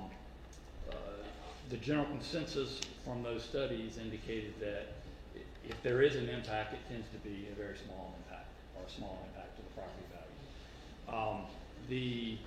We also looked at local data where we did a matched paired sales analysis in various subdivisions that were adjacent to existing cell tower communication towers here in Sussex County as well as Worcester County, Maryland. For example, one of the subdivisions that we looked at was Swan Cove. In that study, we had 5 matched pairs of sales that we looked at, where we take the first sale or the first property in the pair is the property that is in close proximity or has a very close view of a existing communication tower. And then the second property is the control property, a property that doesn't have that close proximity or that close view of the communication tower. And we look at the differences in the properties, make some adjustments to account for those, and then we're left with the difference between those properties being their location in relation to that communication tower. And in the example of Swan Cove, there were 5 matched pairs. In that example, 4 of them resulted in anywhere from 0.2% to 6% impacts to the value of that property that was in close proximity. One of the matched pairs actually indicated that the property that was close proximity to the communication tower actually sold for more than the control property. Very similar results throughout we did 3 other subdivisions, very similar results throughout those 3 subdivisions, other subdivisions. And in the end, it's my opinion that, and it's supported with the data as well as it's consistent with the national data and the other national studies that have been done, that as a result of cell phone towers or communication towers, there's typically little to no significant impact in property values to those properties that are near there. And so it's fair to say that a tower located 300 feet from neighboring property in the middle of a maintenance yard for the golf course, as well as the town, would have little to no impact on neighboring property values. Yes. And again, as I mentioned, we had 3 different analyses submitted to the board.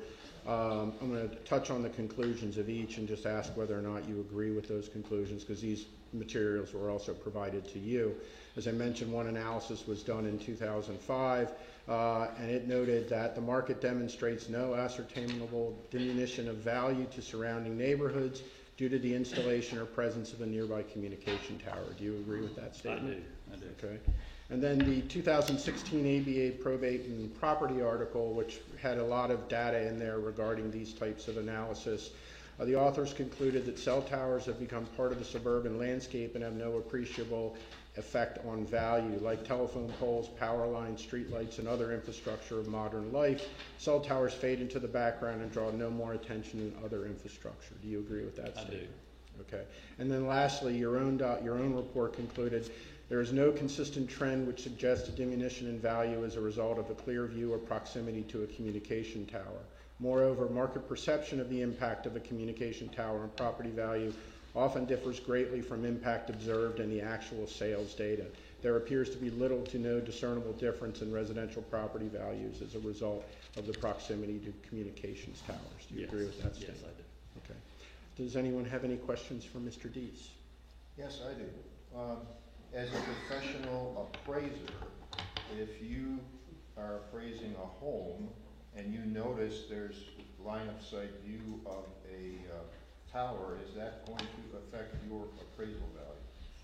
No, it does not. Right, you know, I just noticed today, outside of my kitchen window are 3 towers.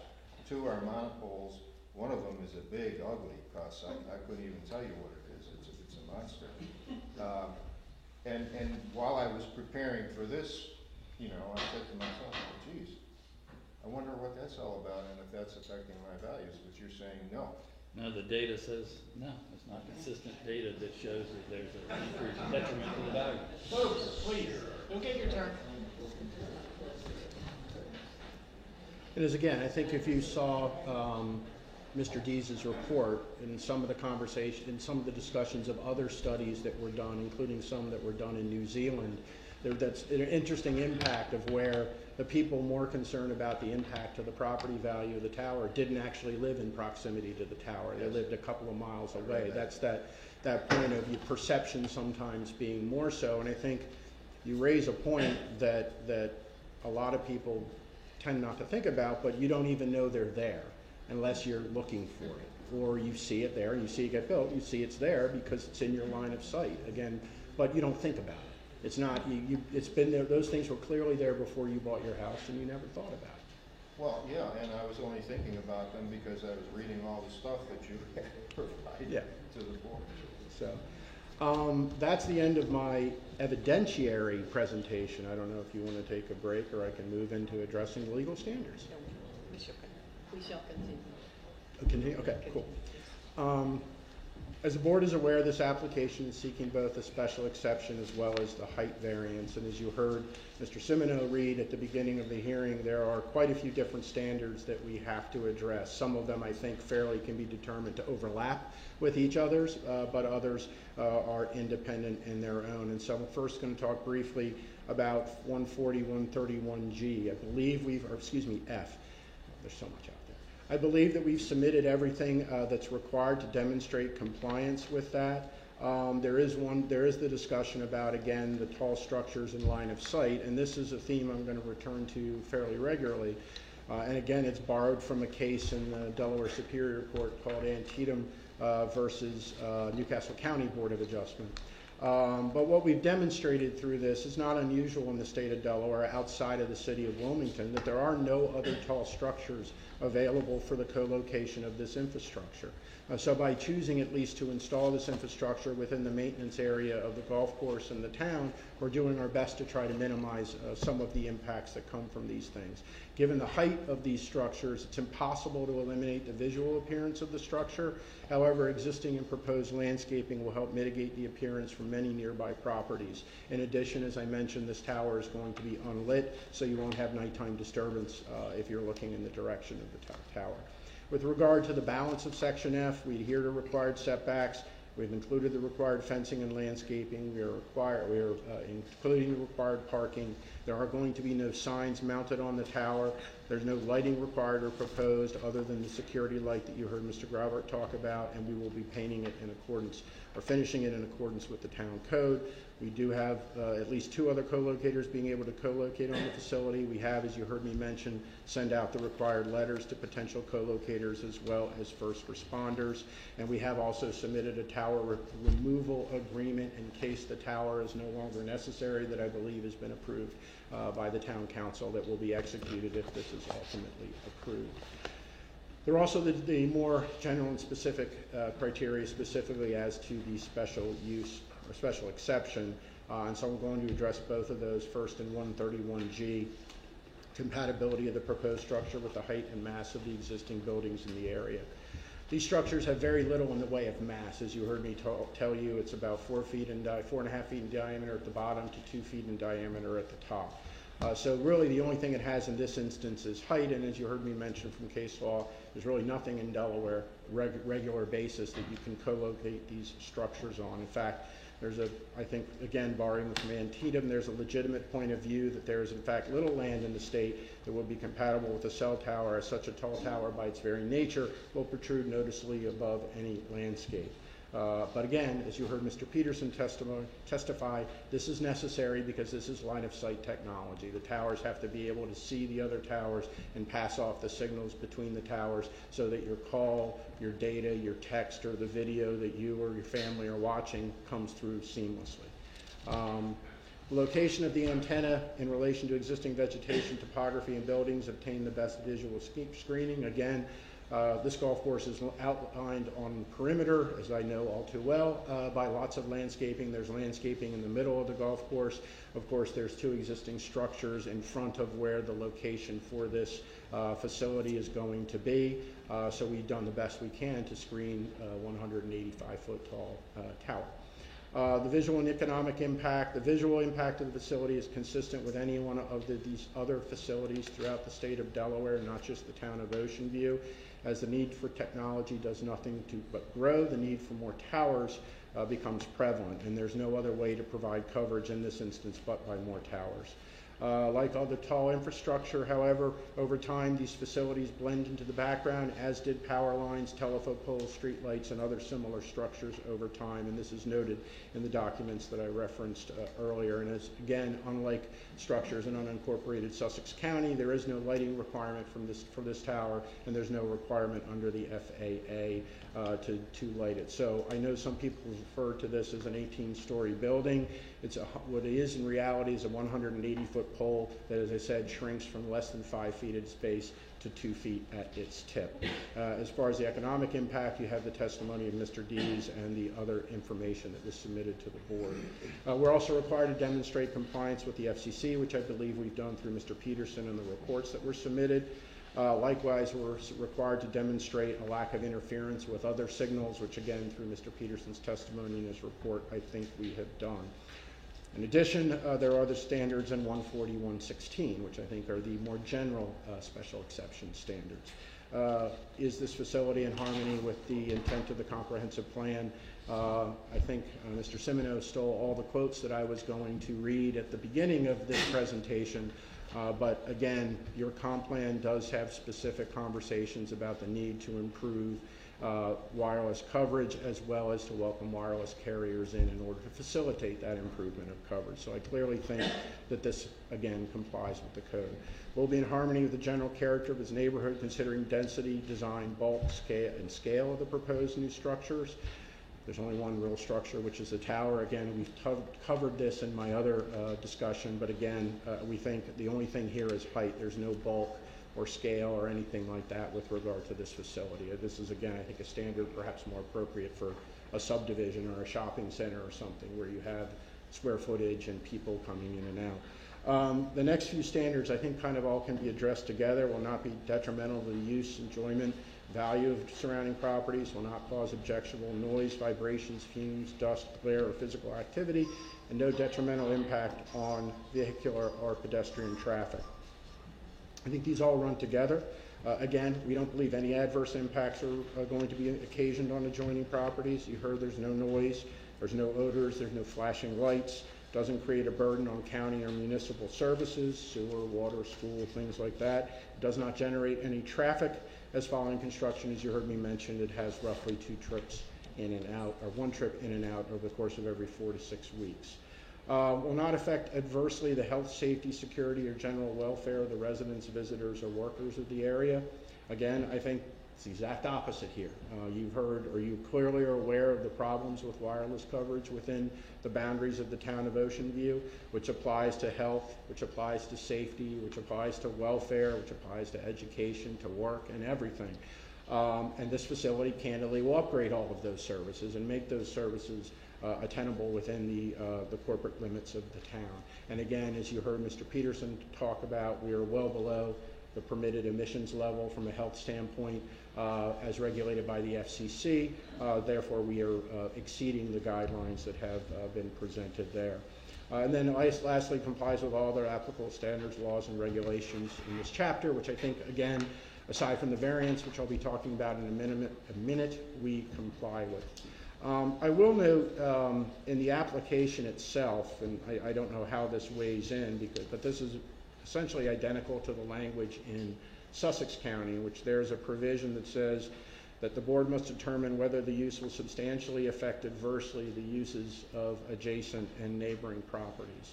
In talking about that, again, the Supreme Court of Delaware held that the word substantially is not included in that section by accident. It's a word that was intentionally included and must be given its usual and customary import. To that end, for an application to be denied, the impact of any on neighboring uses must not just be adverse, it must be substantially adverse. And again, through all the things we've gone through, I will not go through them again. We certainly don't believe we have an adverse impact, but even if it were determined that we had an adverse impact, we don't believe it was a substantially adverse impact. In addition, borrowing from the Superior Court of the State of Delaware, this is a case called Beatty versus Newcastle County Board of Adjustment, BEATTY. While the term detrimental is not specifically defined by the code, its common usage would logically mean that the new use of property would neither substantially impair the integrity and character of the zoning designation, nor be harmful to the public's health or welfare of the community. Indeed, and the court continued, if the statutory requirements such as detrimental or injurious meant simply that a neighbor does not like a change in the contour of his or her neighborhood, the standard seldom, if ever, could be met.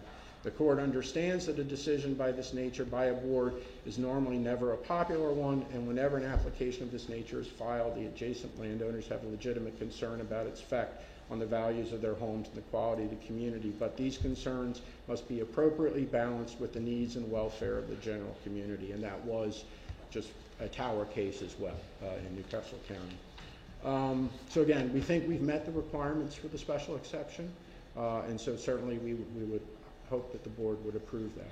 Turning to the variance of all the evidence that's already been put before you, it's interesting that the code actually has an exception from the height requirements for structures that would, you think, cover this. 14039 of the town code exempts structures from the tower's height limitation, where such structures are usually required to be placed above roof level, are not intended for human occupancy, and which are not a hazard to air flight operations. And again, all three of those are present in this application, as you've heard me discuss. But it was determined that we had to go this route, but I wanted to put that in there for context, that unmanned structures not a hazard to air flight and needing to be high are typically exempted from these requirements. The variance in this instance relates to a specific parcel of land, and the hardship is not shared generally by other properties in the same zoning district. This is a standard, I think, that can also be referred to as a uniqueness standard, again, arguably more applicable to traditional requests for relief, such as setback variances, where the shape of land can actually impact the design or layout of the use. The reason I say this is height is on the ground, height is the same for all parcels of land. It's a vertical measure that's not significantly altered by the topography of the town of Ocean View. As we all know, it's fairly flat. Sussex County in general is fairly flat. But in order to build or add a cell tower to the town of Ocean View, the only way to do it is to exceed this height limitation. Again, this variance is not tied directly to the property. Cell tower applications are unique in the context of land use approvals, as in almost every case they locate on properties that are being used for another purpose, in this case like a golf course. Because these facilities generally occupy less than 3,000 square feet of property, generate little interactions with the property owner after construction, they are ideal companion uses for already occupied properties. And again, as you heard me say at the outset, these facilities do not have the luxury to be located wherever land is available, but instead must find a suitable property within a search ring identifying an area where existing coverage deficiencies can be solved. It requires height to function, as we discussed. It's not, again, it's related to the radio frequency needs that are present to meet Verizon's FCC requirements to provide reliable services in this area of Sussex County. To that end, in my opinion, the height limitations in the code should not be seen as a panacea, as it does not function in the same fashion as a setback would. It's a number taken in, just squarely put in the code without taking into account how this technology actually works. And as has been demonstrated in Mr. Peterson's report, height is necessary in order to do this. And as the report notes, any decrease in the height of the tower will decrease the facility's offload area and diminish the effectiveness in the site. Some people might suggest that this is a difficulty created by the applicant. However, I will turn around and note that this is a difficulty created by the residents and visitors to and through the town. And I'm not saying that pejoratively. Instead, unless you do not have a cell phone or an iPad or other device that relies on this technology, everyone has contributed to the difficulty that this variance is responding to, a difficulty created by the demand of service. Cellco or any other wireless provider does not invest time, money, and effort to construct towers in an area where there's no need for a facility. But when a need is demonstrated, particularly here where we know it's been present for a decade or longer, this is the mechanism by which it can be solved. Secondly, the variance can be granted without substantial detriment to the public good. Again, this runs, I think, hand in hand with the special exception standards that we have discussed. And again, we don't believe that there's any detriment to the public good, and in fact, these facilities only enhance the public good in all the various ways that you heard me talk about previously. That the benefits from granting the variance would substantially outweigh any detriment. Again, we don't believe that there is any detriment. However, there certainly is a need demonstrated and the benefit to be occasioned by approving this application, providing the wireless coverage that's not only for personal use, but employment use, educational use, emergency services use, that all of these are benefits that outweigh any of the detriments. And again, as you've heard, the height is necessary to do that.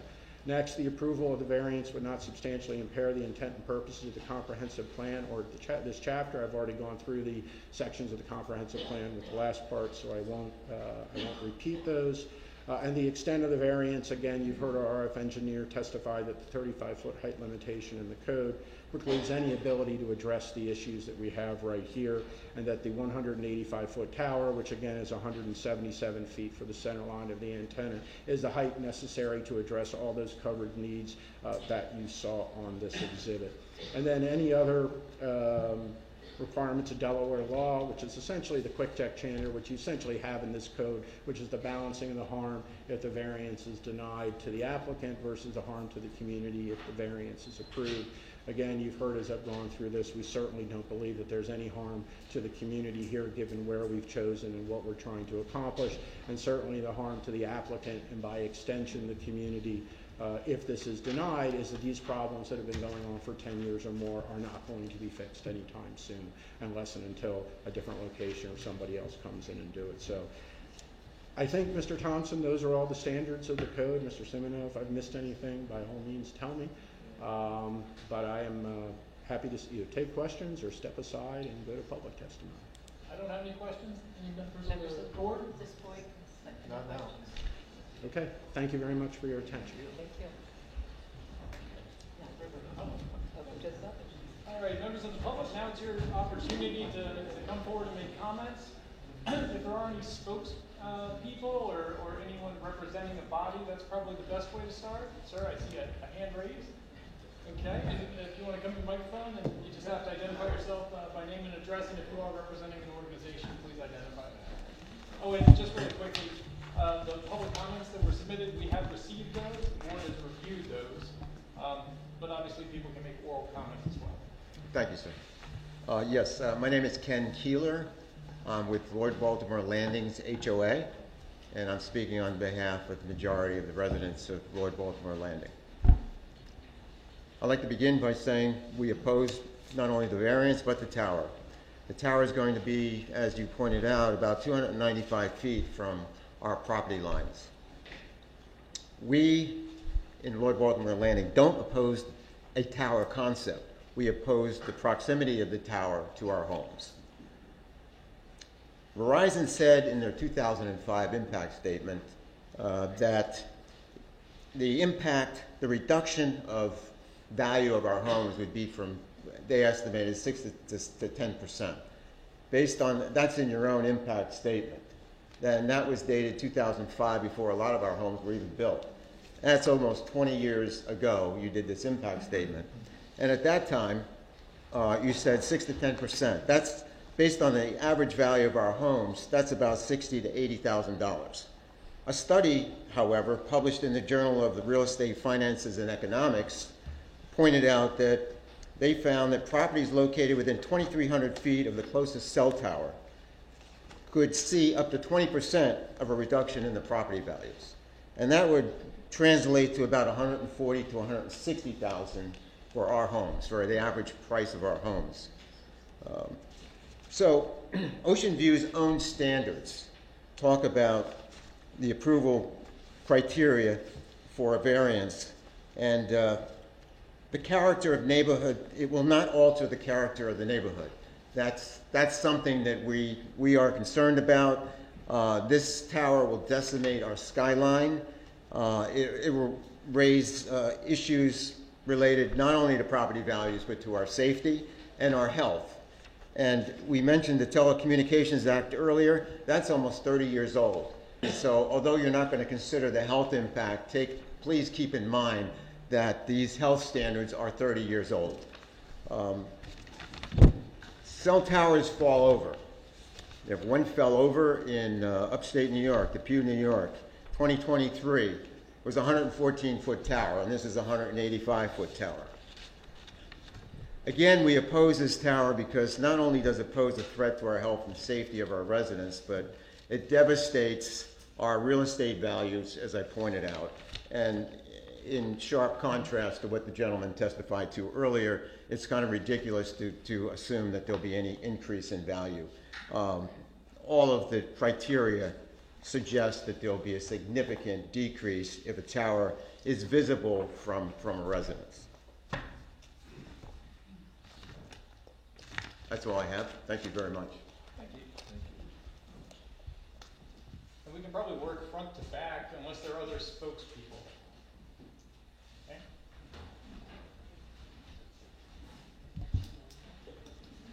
Good afternoon. My name is Marie Curran. I reside at 179 October Glory Ave in Ocean View.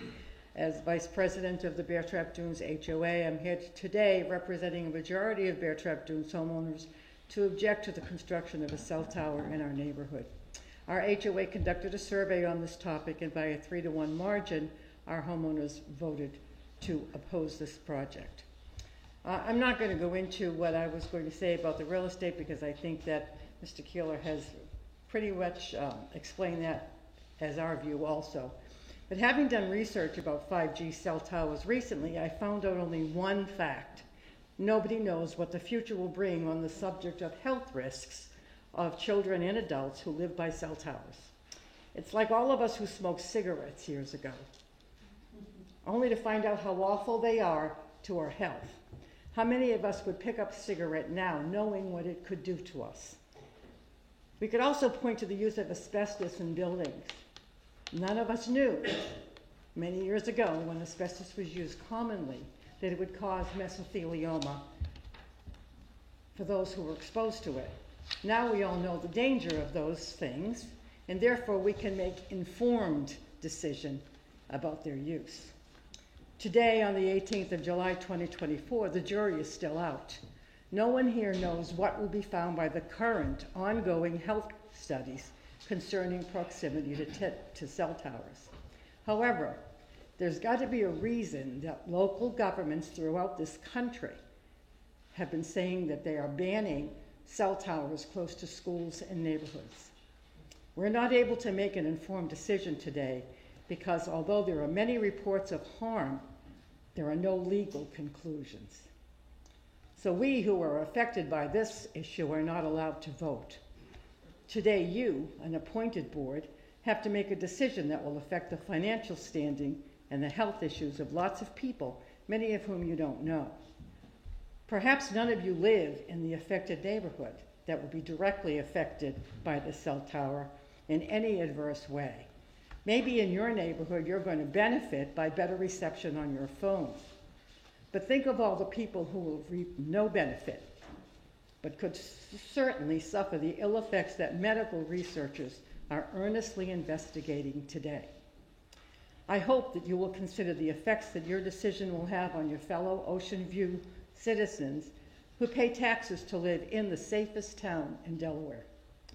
I believe that the appointed positions that you hold in the town of Ocean View are intended to support the interest and well-being of the community and your constituents. A vote of no to this project is a way to fulfill that responsibility. Thank you.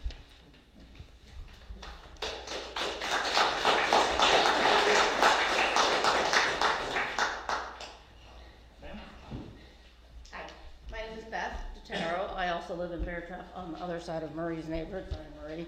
I actually live very close to where you're going to put the tower, and I implore you to put it in. I cannot have a phone. I have Verizon as my carrier. It is very unusual for me to have a 10 or 15-minute phone call without it getting cut off and dropped. That doesn't just include personal. That includes trying to call the bank, the health insurance company, or any other business that I'm trying to get. I think what they presented, I'm very comfortable having my grandchildren come stay with me. I can walk to that tower.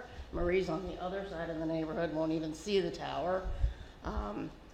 If for some reason you do not do this tower, I implore you to find a better way to get us better cell phone service. I worry about our safety.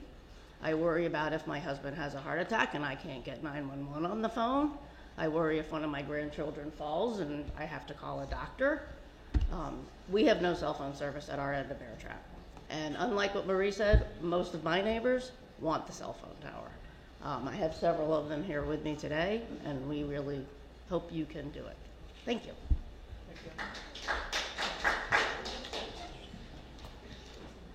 Sir? Good afternoon. Madam Chair, board members, scientists.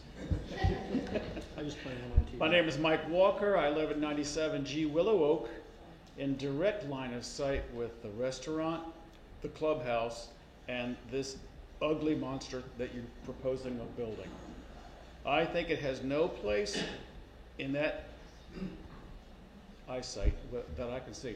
We bought our condo to live in this town, which is the safest one in Delaware, and primarily because of the view. I'm in a lower condo in an 8-condo building. My line of sight is directly across the golf course. I can see all the way to the horizon. I can see the North Star straight out. If there's a 185-foot built tower in the middle of that, I can never unsee that. I really don't want to see it there. One other thing that came to mind for me is that when you're driving across the Chesapeake Bay Bridge and you're at the highest point of that bridge, your tower would fit under that bridge by 1 foot. It's 186 feet to the deck height of the bridge. That's a lot of air under that bridge, and this is a lot of tower. My opposition is the location to it. I can understand and I appreciate the science and your work behind it, but I really don't want to see where you're talking about putting it. Thank you.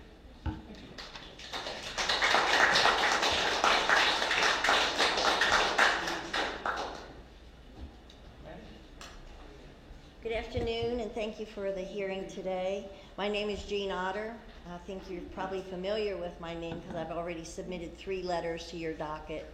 So I'm not going to repeat what I already put in the letters, but I am going to say I am one of the people, that I am the person that lives less than 300 feet from this tower.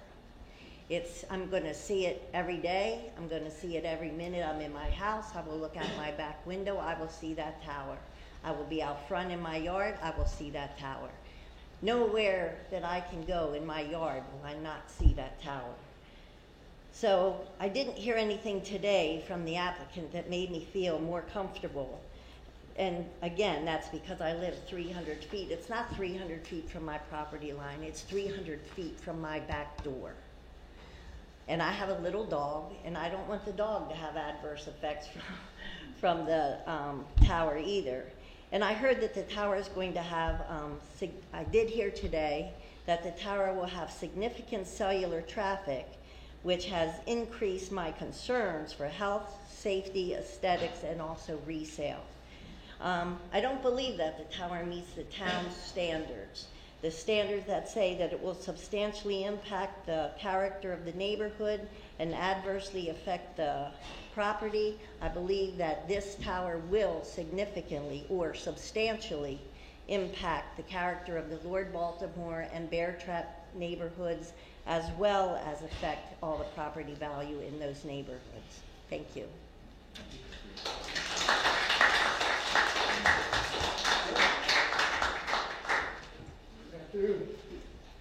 Wayne Strum, 97A Willow Oak in Bear Trap Dunes.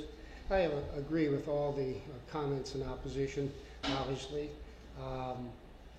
One of the truth points I wanted to add to what's already been said is basically relating to the property values. I don't know whether the past reports or current reports talk about comparisons of a cell phone facility in a resort-type community, golf course, rental housing, views that Mike mentioned ago of the area.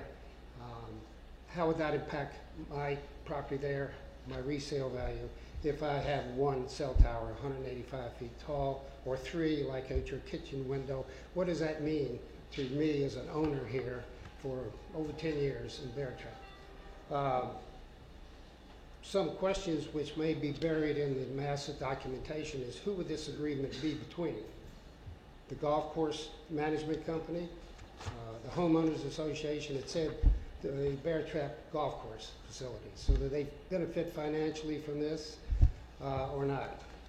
Secondly, I'm not saying that's bad, but who knows? Secondly is the alternative sites considered. Heard about the water tower. I heard that the facility would impact Millville, I guess Frankfurt, Ocean View, Clarksville, etc.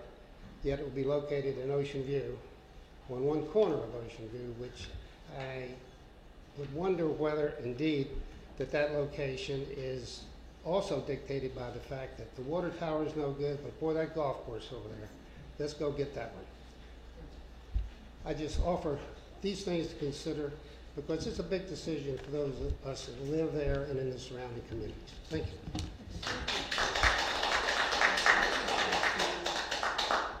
Excuse me, sir.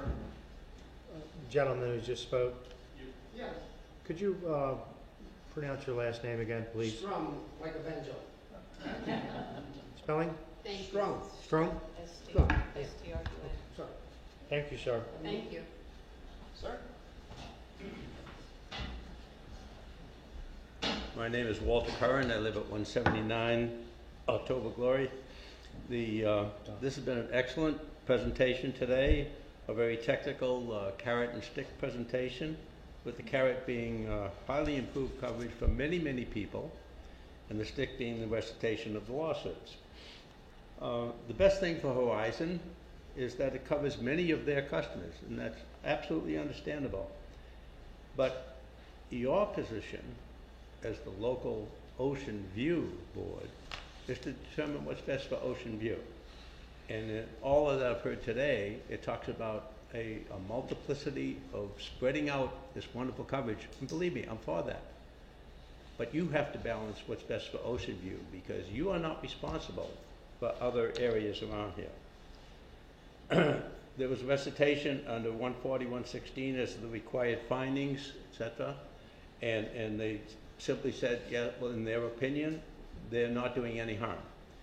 And yet, under that, at least 2 of those 7 required findings, and may I say this, under that rule, each and every one of those is a mandatory finding.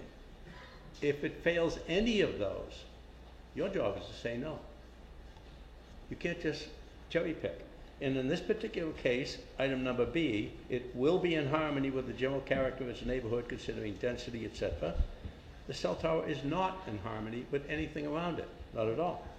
Item C, it will not be detrimental to the use, peaceful enjoyment, economic value, or development of surrounding properties. I think you've heard today that it will be. And as far as property values go, ask any realtor, what's the mantra? Location, location, location. That should cover all that argument. As to the F, it says it will not adversely affect the health, safety, etc. of workers in the area. But quite frankly, that is an unknown because the research is old. The standards used is old. Furthermore, town code also can't be overruled by state code. And the state code, under Chapter 69, Zoning Chapter 1, under Part 3 it states, the board may grant a variance in the application of the provisions of the zoning ordinance or code only if all of the following findings are made. Those findings are listed A through E. Unique physical circumstances or conditions, etc. There were no such hardships in this case. Because of such physical circumstances or condition, there is no possibility that the property can be developed in strict conformity with the provisions of the zoning ordinance or code, and that the authorization of a variance is therefore necessary and able to enable the reasonable use of the property. That property is already completely in conformance with zoning accordance. 10 seconds, sir. Pardon? You have 10 seconds, sir, to wrap it up. Then I will. I will ask you to please consider the fact that this is an Ocean View item and to vote for what's best for the citizens of Ocean View and not the surrounding towns. Thank you.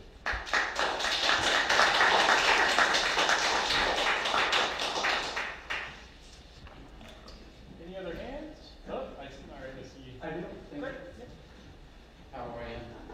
Mark Valenti, 38 October Glory, in Bear Trap. I've been there since 2012. I have Verizon service. It's fine, okay? I do have an issue with the valuation report that was commissioned by Verizon's attorneys, specifically on page 40, okay? Page 40 and the matched pairs that were referred to, okay, specifically, show that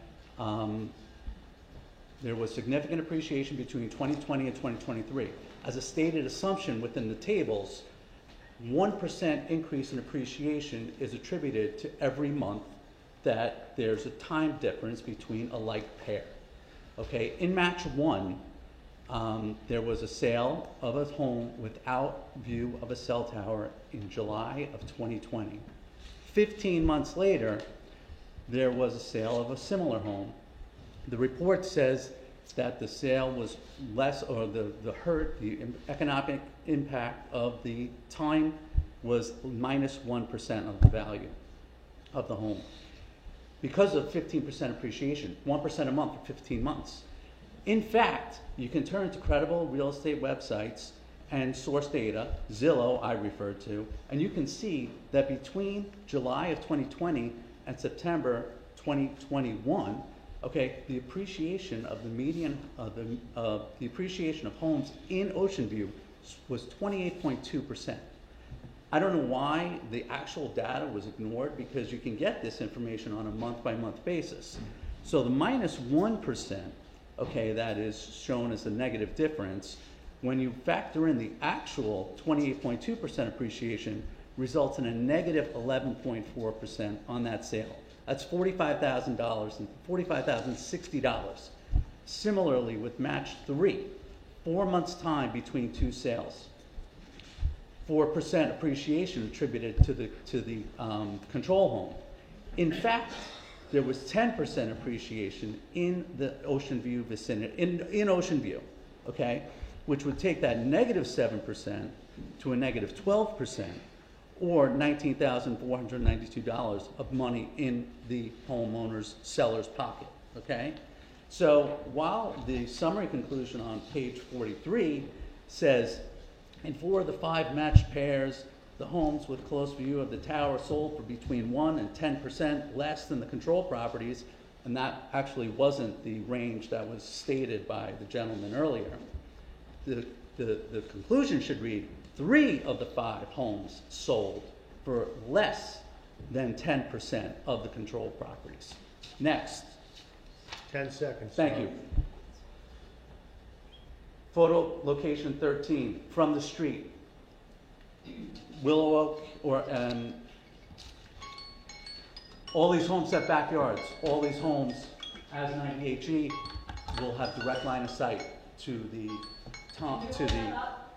Oh yeah. It's from the street. Okay, what is that? It's from the street. This is Willow Oak. October Glory runs parallel. There are dozens of homes on Willow Oak, and Thank you very much for your October testimony. Glory that butt against the back golf course.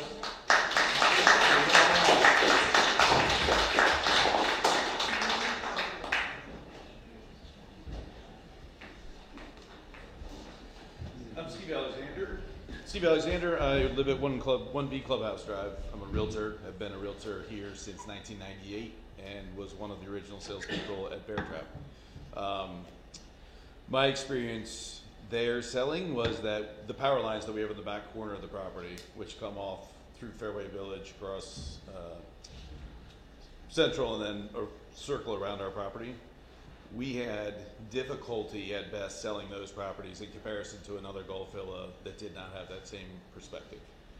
I find it interesting that all the studies that were used in the McCain appraisal are 2005. One was 2016. Everything else is 2005 in that era, or leading up. One went back as far as 1967.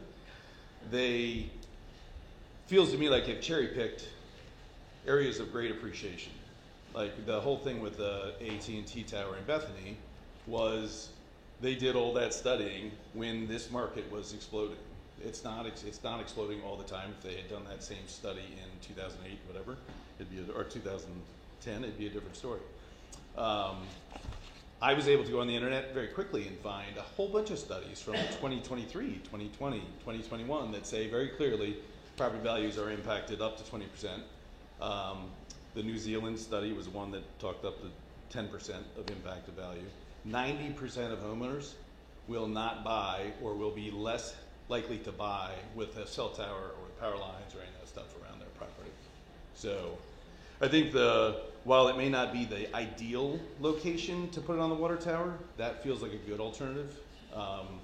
It may not perfectly cover the green areas and all that stuff, but it feels like a much better alternative. It's already something that's there on the horizon. I question why the Hudson General Tower that height can't be increased. If it's a small tower right now, there's the Verizon switching station, which is right there on the corner of Central and 26. Put a 180-foot tower up there. Put it in the Giant. Put it in there's a ton of commercial spaces where this would be appropriate. Again, may not be ideal, but will be a better location than in a residential neighborhood that has been established for years now the way it was. It was not set up where any of us purchased with the idea that we'd have a 180-foot tower in our backyards or alongside our properties. So I think that's it. Yep, I think that's it. The photo simulation was the only other thing. The suggestion I would have is somebody's got to go out there and put up a balloon. Have them raise the balloon up 180 feet and let us actually see what that is. Those photo simulations, if you walked 3 steps this way, you're going to see that tower and some of those pictures. It's just, they took it at a perfect angle and it feels like a lot of information has been provided that is supportive of their position and not necessarily fully factual. That's it. Thank you.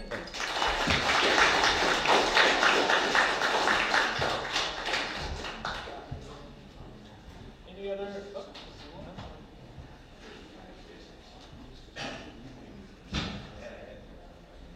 Good afternoon. I'm Joe Edmondson. I live at 39 October Glory Avenue in Bear Trap. I don't want to repeat other things that have been said. I do rise in opposition to the proposal with the variance and the exception. Living within the planned community, I think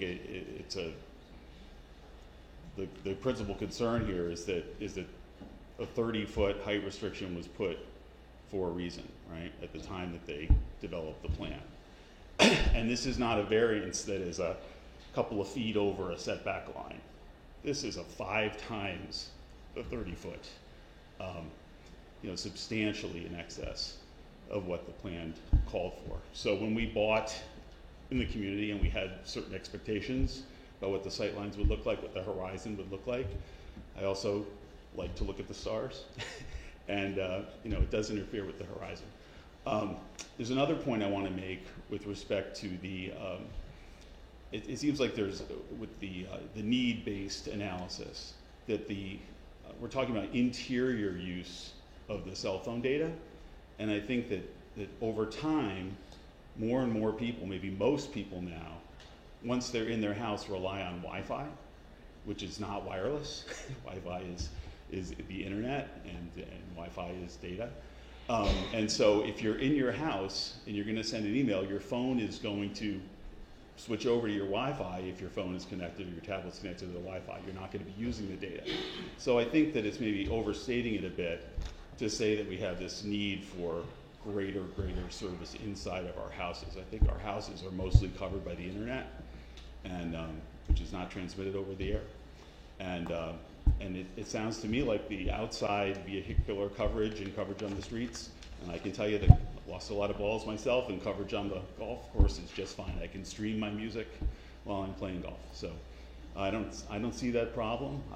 Maybe people in Fairway or other places further to the northeast might have that problem.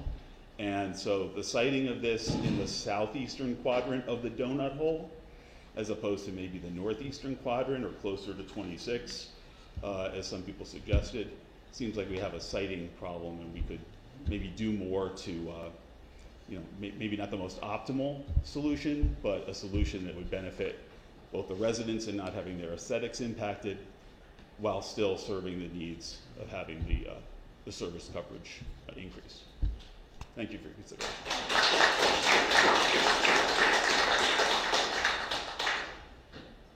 Okay, any other comments? Under the wire.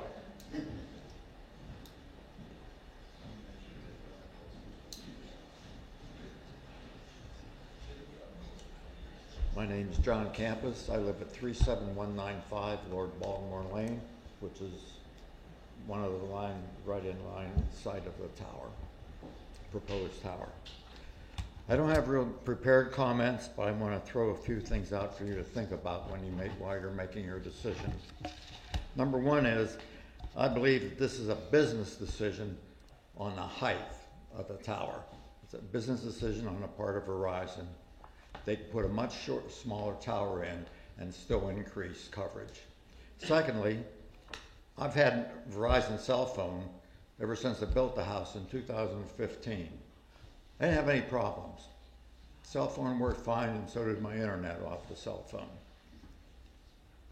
So I don't see how other people in our area where they're going to put the towers is really going to change. Second thing I think is, what other companies are going to be using this? Right now it's owned by it's controlled by Verizon, so it's only going to affect Verizon unless other companies decide to sign a contract or a lease to use that tower. Another thing is, once you make this decision, if you make a decision to go with this tower, what prevents them from coming back, somebody else coming back and wanting to put another tower in the same general area on Bear Trap property? Once you open the door for one, how are you going to turn down the second one? And what other antennas are going to go on this tower besides those cell phone antennas? Are we going to be seeing microwave dishes on there?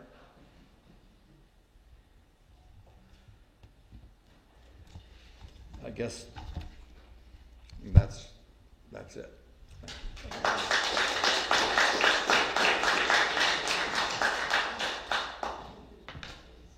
right, any other public comments? Going once? Going twice? Okay.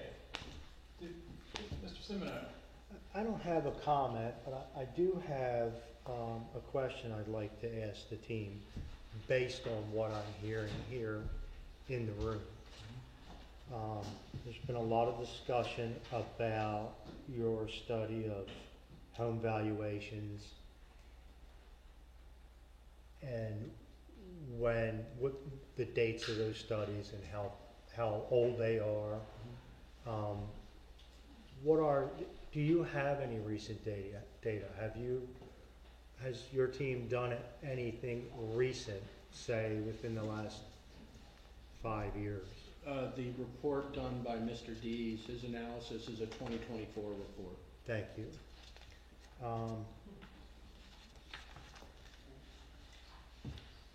The other question that I wanted to ask was on the Bear Trap parcel. This is a written question that I got from someone. Was the wooded property to the south considered, and that it would be able to be placed further from the homes?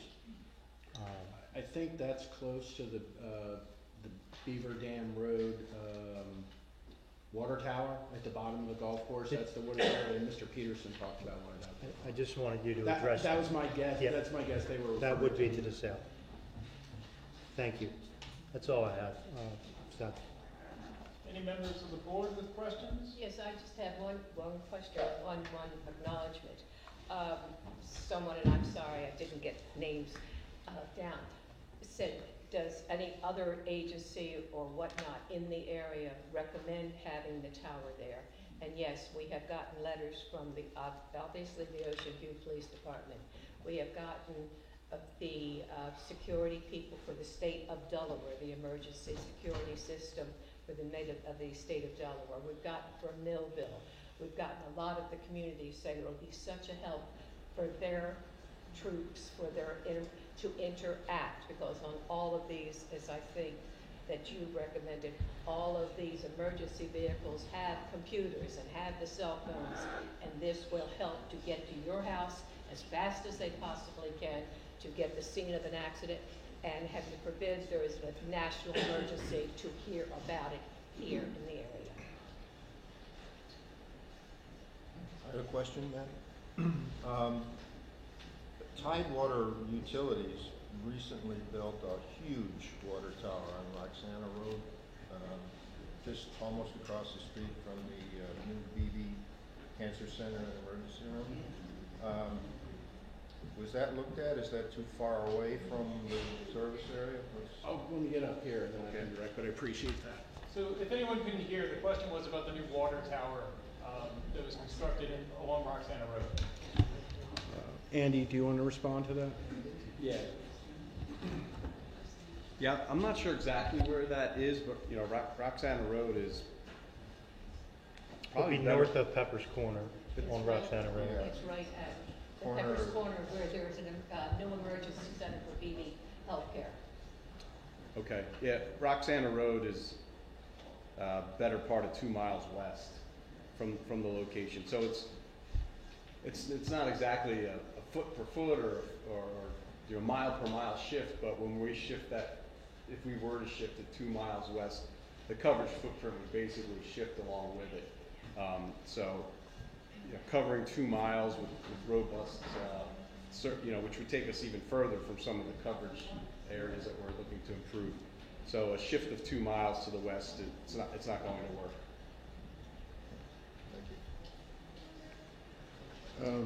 Mr. Thompson, I didn't know if I could do any kind of rebuttal. We're certainly happy with other questions that folks may have, but I'm not going to respond to everything that was said. I really wanted to read a couple things into the record, and then maybe have Mr. Dees and Mr. Peterson respond to one specific comment that was made. But there was some conversation about the 2005 study that was done by Appraisal Associates for T-Mobile Tower in Newcastle County, and talked about a 6 to 10%, and I think that may have been pulling from one of the multiple studies referenced in there, but I wanted to read just into the record the first paragraph of the conclusion. This is on page 103 of that report. 8 communication tower locations were selected in the surrounding residential neighborhoods examined in order to ascertain any measurable diminution of value due to the presence of the tower. Numerous sales were reviewed in surrounding neighborhoods, and specific data was studied and analyzed in detail in order to compare prices before and after the development of the tower. Price variances range from 4% negative to 35% positive after the development of the tower. In all but one case, data range from 4% negative to 14% positive in favor of the properties after the development of the tower. This represents a tight range even prior to considering other differences between sales, because as we all know, the tower isn't the only thing factoring for or against a particular purchase. There's a house and everything that goes into that. In all cases, the paired sales had characteristics other than tower, such as differing lot and house sizes, condition, amenities, which justified these price differences. A couple of people talked, and I'm very happy to hear of the Ocean View being one of the safest, if not the safest town in Delaware. Obviously, one thing that contributes to safety in a town is good wireless coverage, not only for people needing to reach emergency services, but for emergency services trying to reach people. So we certainly think that this facility will help in that regard, keeping Ocean View as the safest town in Delaware. Mr. Dees, there were some people talking about the date of the 2005 study. You obviously did a 2024 study. Do you just want to touch briefly on that, just for the record? Well, You can come up here to the microphone or sit at the table, either one. The 2024 study uses more current sales than we in the 2005 study. Obviously, we did a study which I think was submitted as part of the package from 2011, maybe. Yeah, the original one wasn't permitted. The first one you did was 2011. 11, right. And the new study was updated using more current data than the study from 2011. And then as far as the property values from Zillow, Zillow uses a logarithm, and it looks at comparable sales in an area, and it does not adjust for square footage. It does not adjust for bedroom count. It just takes average price per square foot and uses that to calculate trends. And that's not what we do as appraisers. We look at specific properties and we make specific adjustments, not just for differences in time, but also differences in square footage of the house. Because you can have a house that's $400,000 house that's 2,000 square feet. I mean, you're not going to compare, but you can't compare that to a 400,000 square foot house that sold for $800,000. That's the problem with Zillow and the way they do their analysis. Thank you, Mr. Dees. Health effects, I know a couple of people referenced health effects. I earlier pointed out that federal law governs whether or not this board can take into account health effects, and the standards are what the standards are, and they are the standards we have to comply with unless and until they are altered. And I will say, if they are altered at some point, if they adjust the emissions requirements, we'll be required to go out and be in conformity with those. Now, as you've heard, we're so far below what those requirements are that even if they were to tweak the requirements, it's very likely we will still be substantially below. But the simple point to that is, if there is a change, we have to respond to that. People did talk about health effects, and one of the things I'll direct you to, just generally from testimony you received in emails, is there were several emails I know you received about people with emergency concerns on the golf course that were unable to reach emergency services unless they went in and knocked on somebody's door bordering the property, or in one case somebody said they went back to the clubhouse in order to get assistance. So I do think from just a pure health standpoint and more emergency services standpoint, that demonstrates the need for this. Lastly, Andy, I know that there were a couple statements made regarding the existing coverage. Do you want to talk briefly about what you heard from any of that testimony? Sure.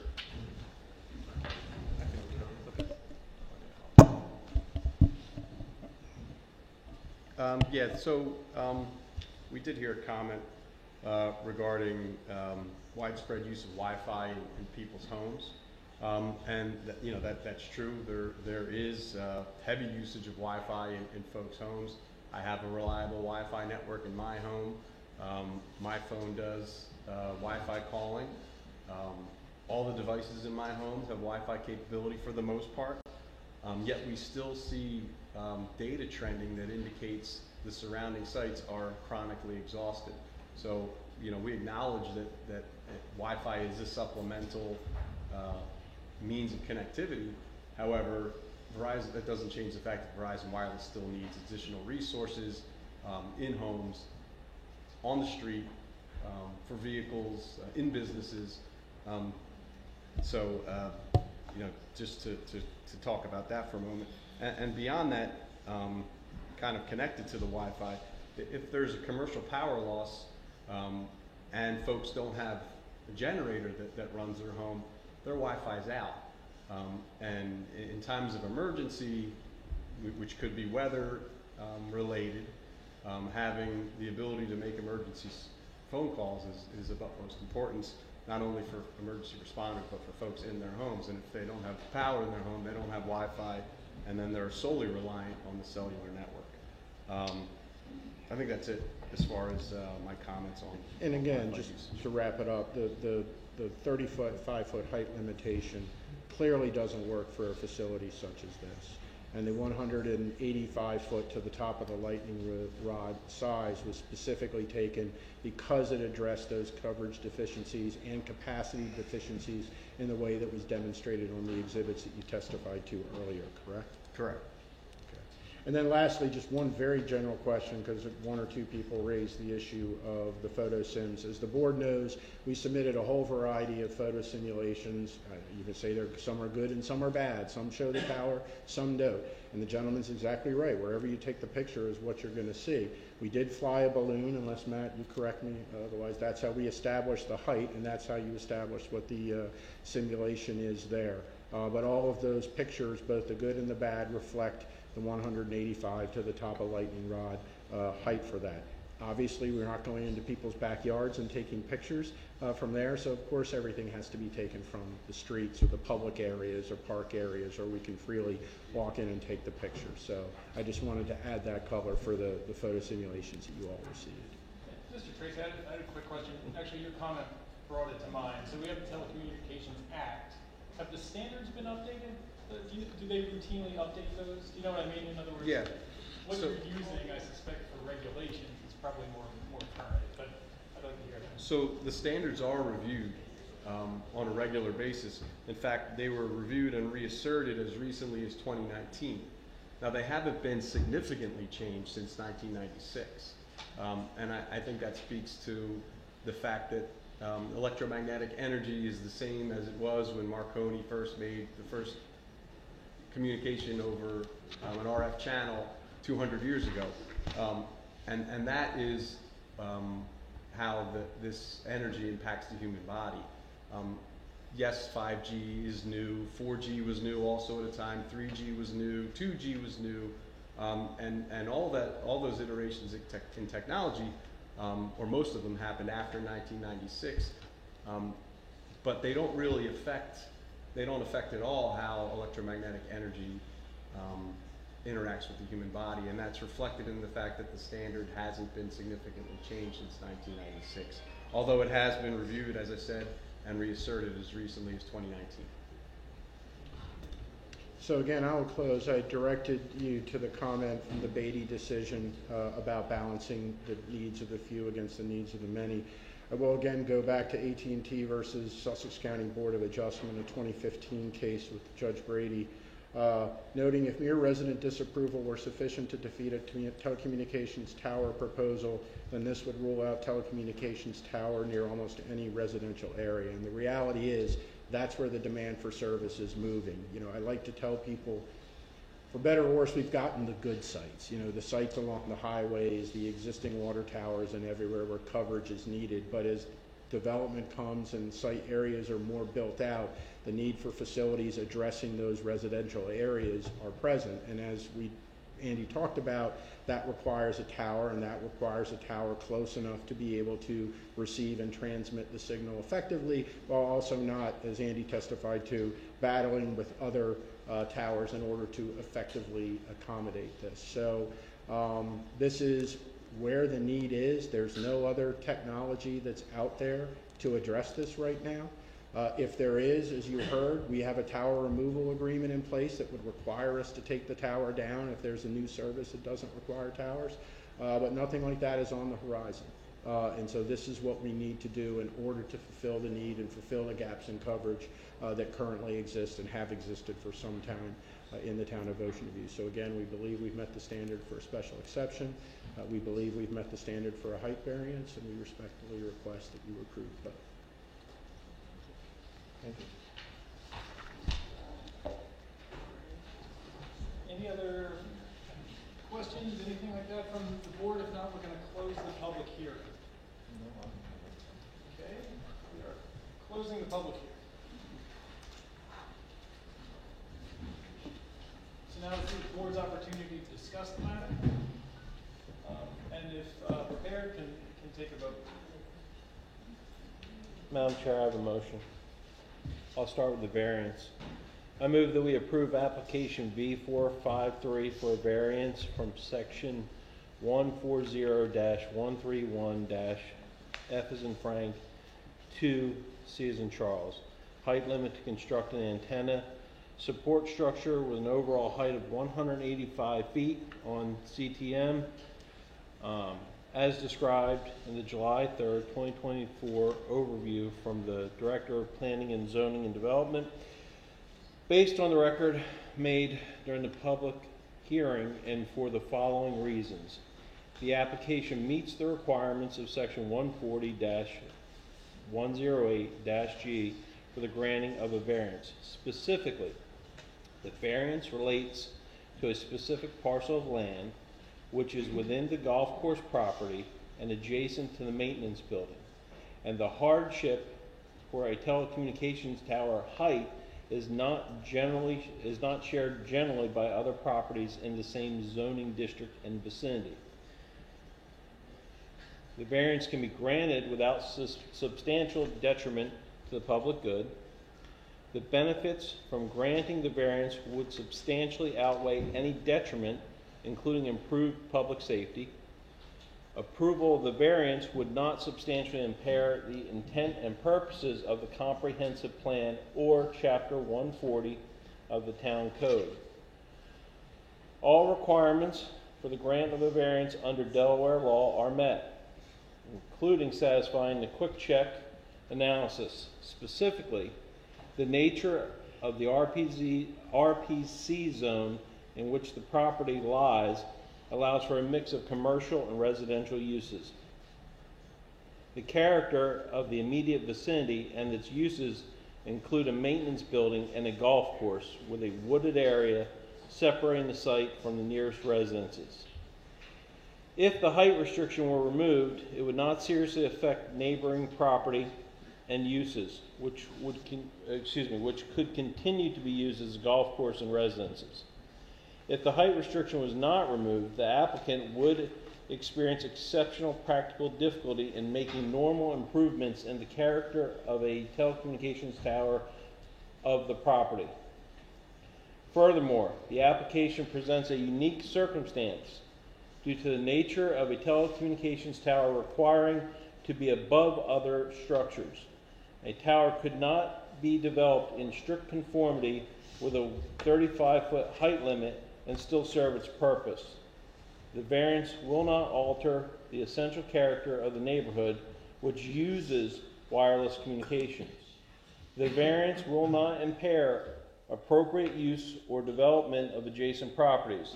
The properties have already been developed and can continue their current uses. The variance will not be detrimental to the public welfare. Instead, better wireless service will facilitate public safety. The variance is necessary to accommodate a telecommunications tower and is the least modification possible for the height restriction. Gentlemen, I'll second. all in favor? Mr. Nooner? Aye. Aye. Aye. Aye. Motion carries. Excuse me? Motion carries. Motion Harris? None of the one refusal here tonight. Correct. We are adjourned. Oh, I'm sorry. Wait, just have to get that too quickly. Whoa. I did that too quickly. There's another application, but if you want to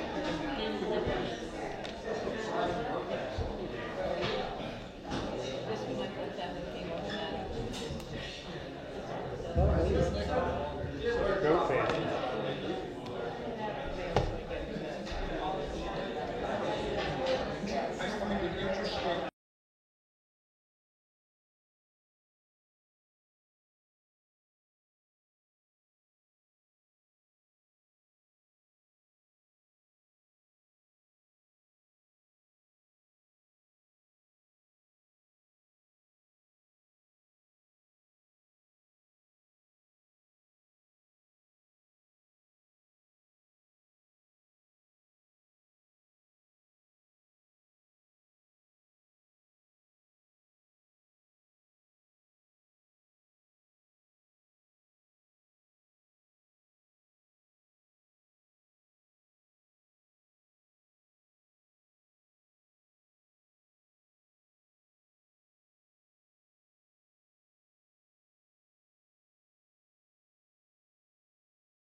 I move motion? that we approve application V-454 for a special exception for a wireless communication facility at CTM 134-16.00-289.00 as described in the July 3rd, 2024 overview from the Director of Planning, Zoning, and Development based on the record made during the public hearing and for the following reason. The property is zoned RPC. The proposed use is generally desirable for the general convenience and welfare, including that it will be provided wireless service, which in turn facilitates public safety. The application meets the requirements of Section 140-116 for the granting of a special exception, specifically the use in harmony with the purposes and intent of the comprehensive plan, notably the community services and facilities section. The use will be in harmony with the general character of its neighborhood, considering the design, bulk, and scale of the proposed structures. The use will not be detrimental to the use, peaceful enjoyment, economic value, or development surrounding properties, which are mainly a golf course and maintenance building, and the nearest residential communities across a wooded area. The use will not cause objectionable noise, vibration, fumes, odor, dust, glare, or physical activity. The use will have no detrimental effect on vehicular or pedestrian traffic. The use will not adversely affect the health, excluding from this element the health consideration preempted by federal law. The safety, security, or general welfare of residents, visitors, or workers in the area. The use complies with all applicable standards, laws, and regulations in addition to the provisions of Chapter 140 of the Town Code. Furthermore, the application meets the criteria of Section 140-131G, specifically proposed structures compatible with the height and mass of the existing buildings in the area, the location of the antenna in relation to existing vegetation, topography, and buildings obtain the best visual screening, including the woods behind the nearest residence. The visual and economic impact upon adjacent properties, if any, is minimal. The use will comply with the federal communications emission standards. The proposed location will not result in a significant impact to other uses or the recreation, reception, or transmission of existing facilities. Co-location on existing structures in the same vicinity, such as towers, buildings, water towers, utility poles, athletic field lights, parking lot lights, etc., is not possible without significant impacting antenna transmissions or reception. Furthermore, the application meets the standards of Section 140-131F. Specifically, the proposed structure will be placed in a reasonably available location, which will minimize the visual impact on the surrounding area and allow the facility to function in accordance with minimal standards imposed by the applicable communications regulations and applicants' technical design requirements. The applicant has shown that the proposed antenna and equipment cannot be accommodated and function as required by applicable regulations and the applicant's technical design requirements without unreasonable modifications of any existing structure or tower under the control of the applicant. The applicant has demonstrated that the antenna and the antenna support structure must be at the height proposed in order to satisfy their function in the applicant's regional plan or grid system. The applicant also demonstrated that the antenna height requested is not in excess of the minimum required function satisfactory. An antenna is not in excess of the height restrictions under the variance. The minimum distance between the base of the structure and any property line or right-of-way line is 100% of proposed antenna support structure, or structure height, rather. The minimum distance between the base of any guide wire anchors in any property line or right-of-way is equal to 40% of the proposed antenna support structure. Per the application, a security fence will be around the antenna support structure and other equipment. The fence shall be maintained in proper condition and will have barbed wire surrounding it. The security fence shall be a minimum of 8 feet in which the code requires between 6 and 12 feet in height. The proposed facility will be fully automated and not require any maintenance workers to be present on a full-time basis. Adequate parking has been proposed. All parking spaces shall be constructed to conform to applicable stormwater management regulations. No signs or other structures will be mounted on the facility except as may be required by the FCC and the FAA or other governmental agencies. The proposed structures meet all federal aviation regulations which do not require lining. The antenna support structures will be painted silver or have a galvanized finish or may be painted green up to the height of nearby trees to disguise their appearance. The facilities are aesthetically and architecturally compatible with the surrounding environment and maximize the use of light facades to blend with the existing surroundings. The application meets the landscaping requirements.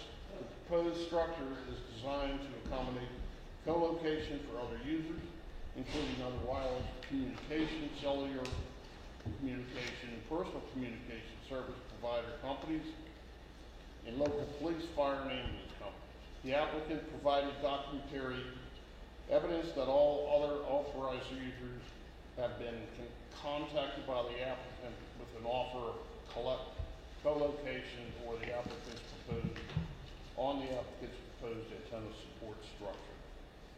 The applicant demonstrated with documentary evidence that it has contacted the owners of structures of suitable location and height, such as smokestacks, water towers, and buildings housing existing antenna support structures within a 1-mile radius of the site proposed. Requesting permission to install the antenna on those structures and has been denied. The owner or agent of the tower has supplied the town with a letter stating that if the tower is vacated for any reason, the owner or agent will remove the tower, all apparatus associated with it, the top 3 feet of the footing, and restore the site to its original condition within 60 days of vacating the tower. The applicant has demonstrated proposed antenna and antenna structure and entire wireless communications facility are safe and are in accordance with the applicable regulations, and the surrounding properties will not be negatively affected by the antenna support structure failure, falling ice, or debris. All antenna support structures will be fitted with anti-clombing devices. The owner of the facility will conduct radiation tests upon inauguration of the service on an annual basis thereafter for a period of 5 years to assure compliance with ANSIC 5.1-1982.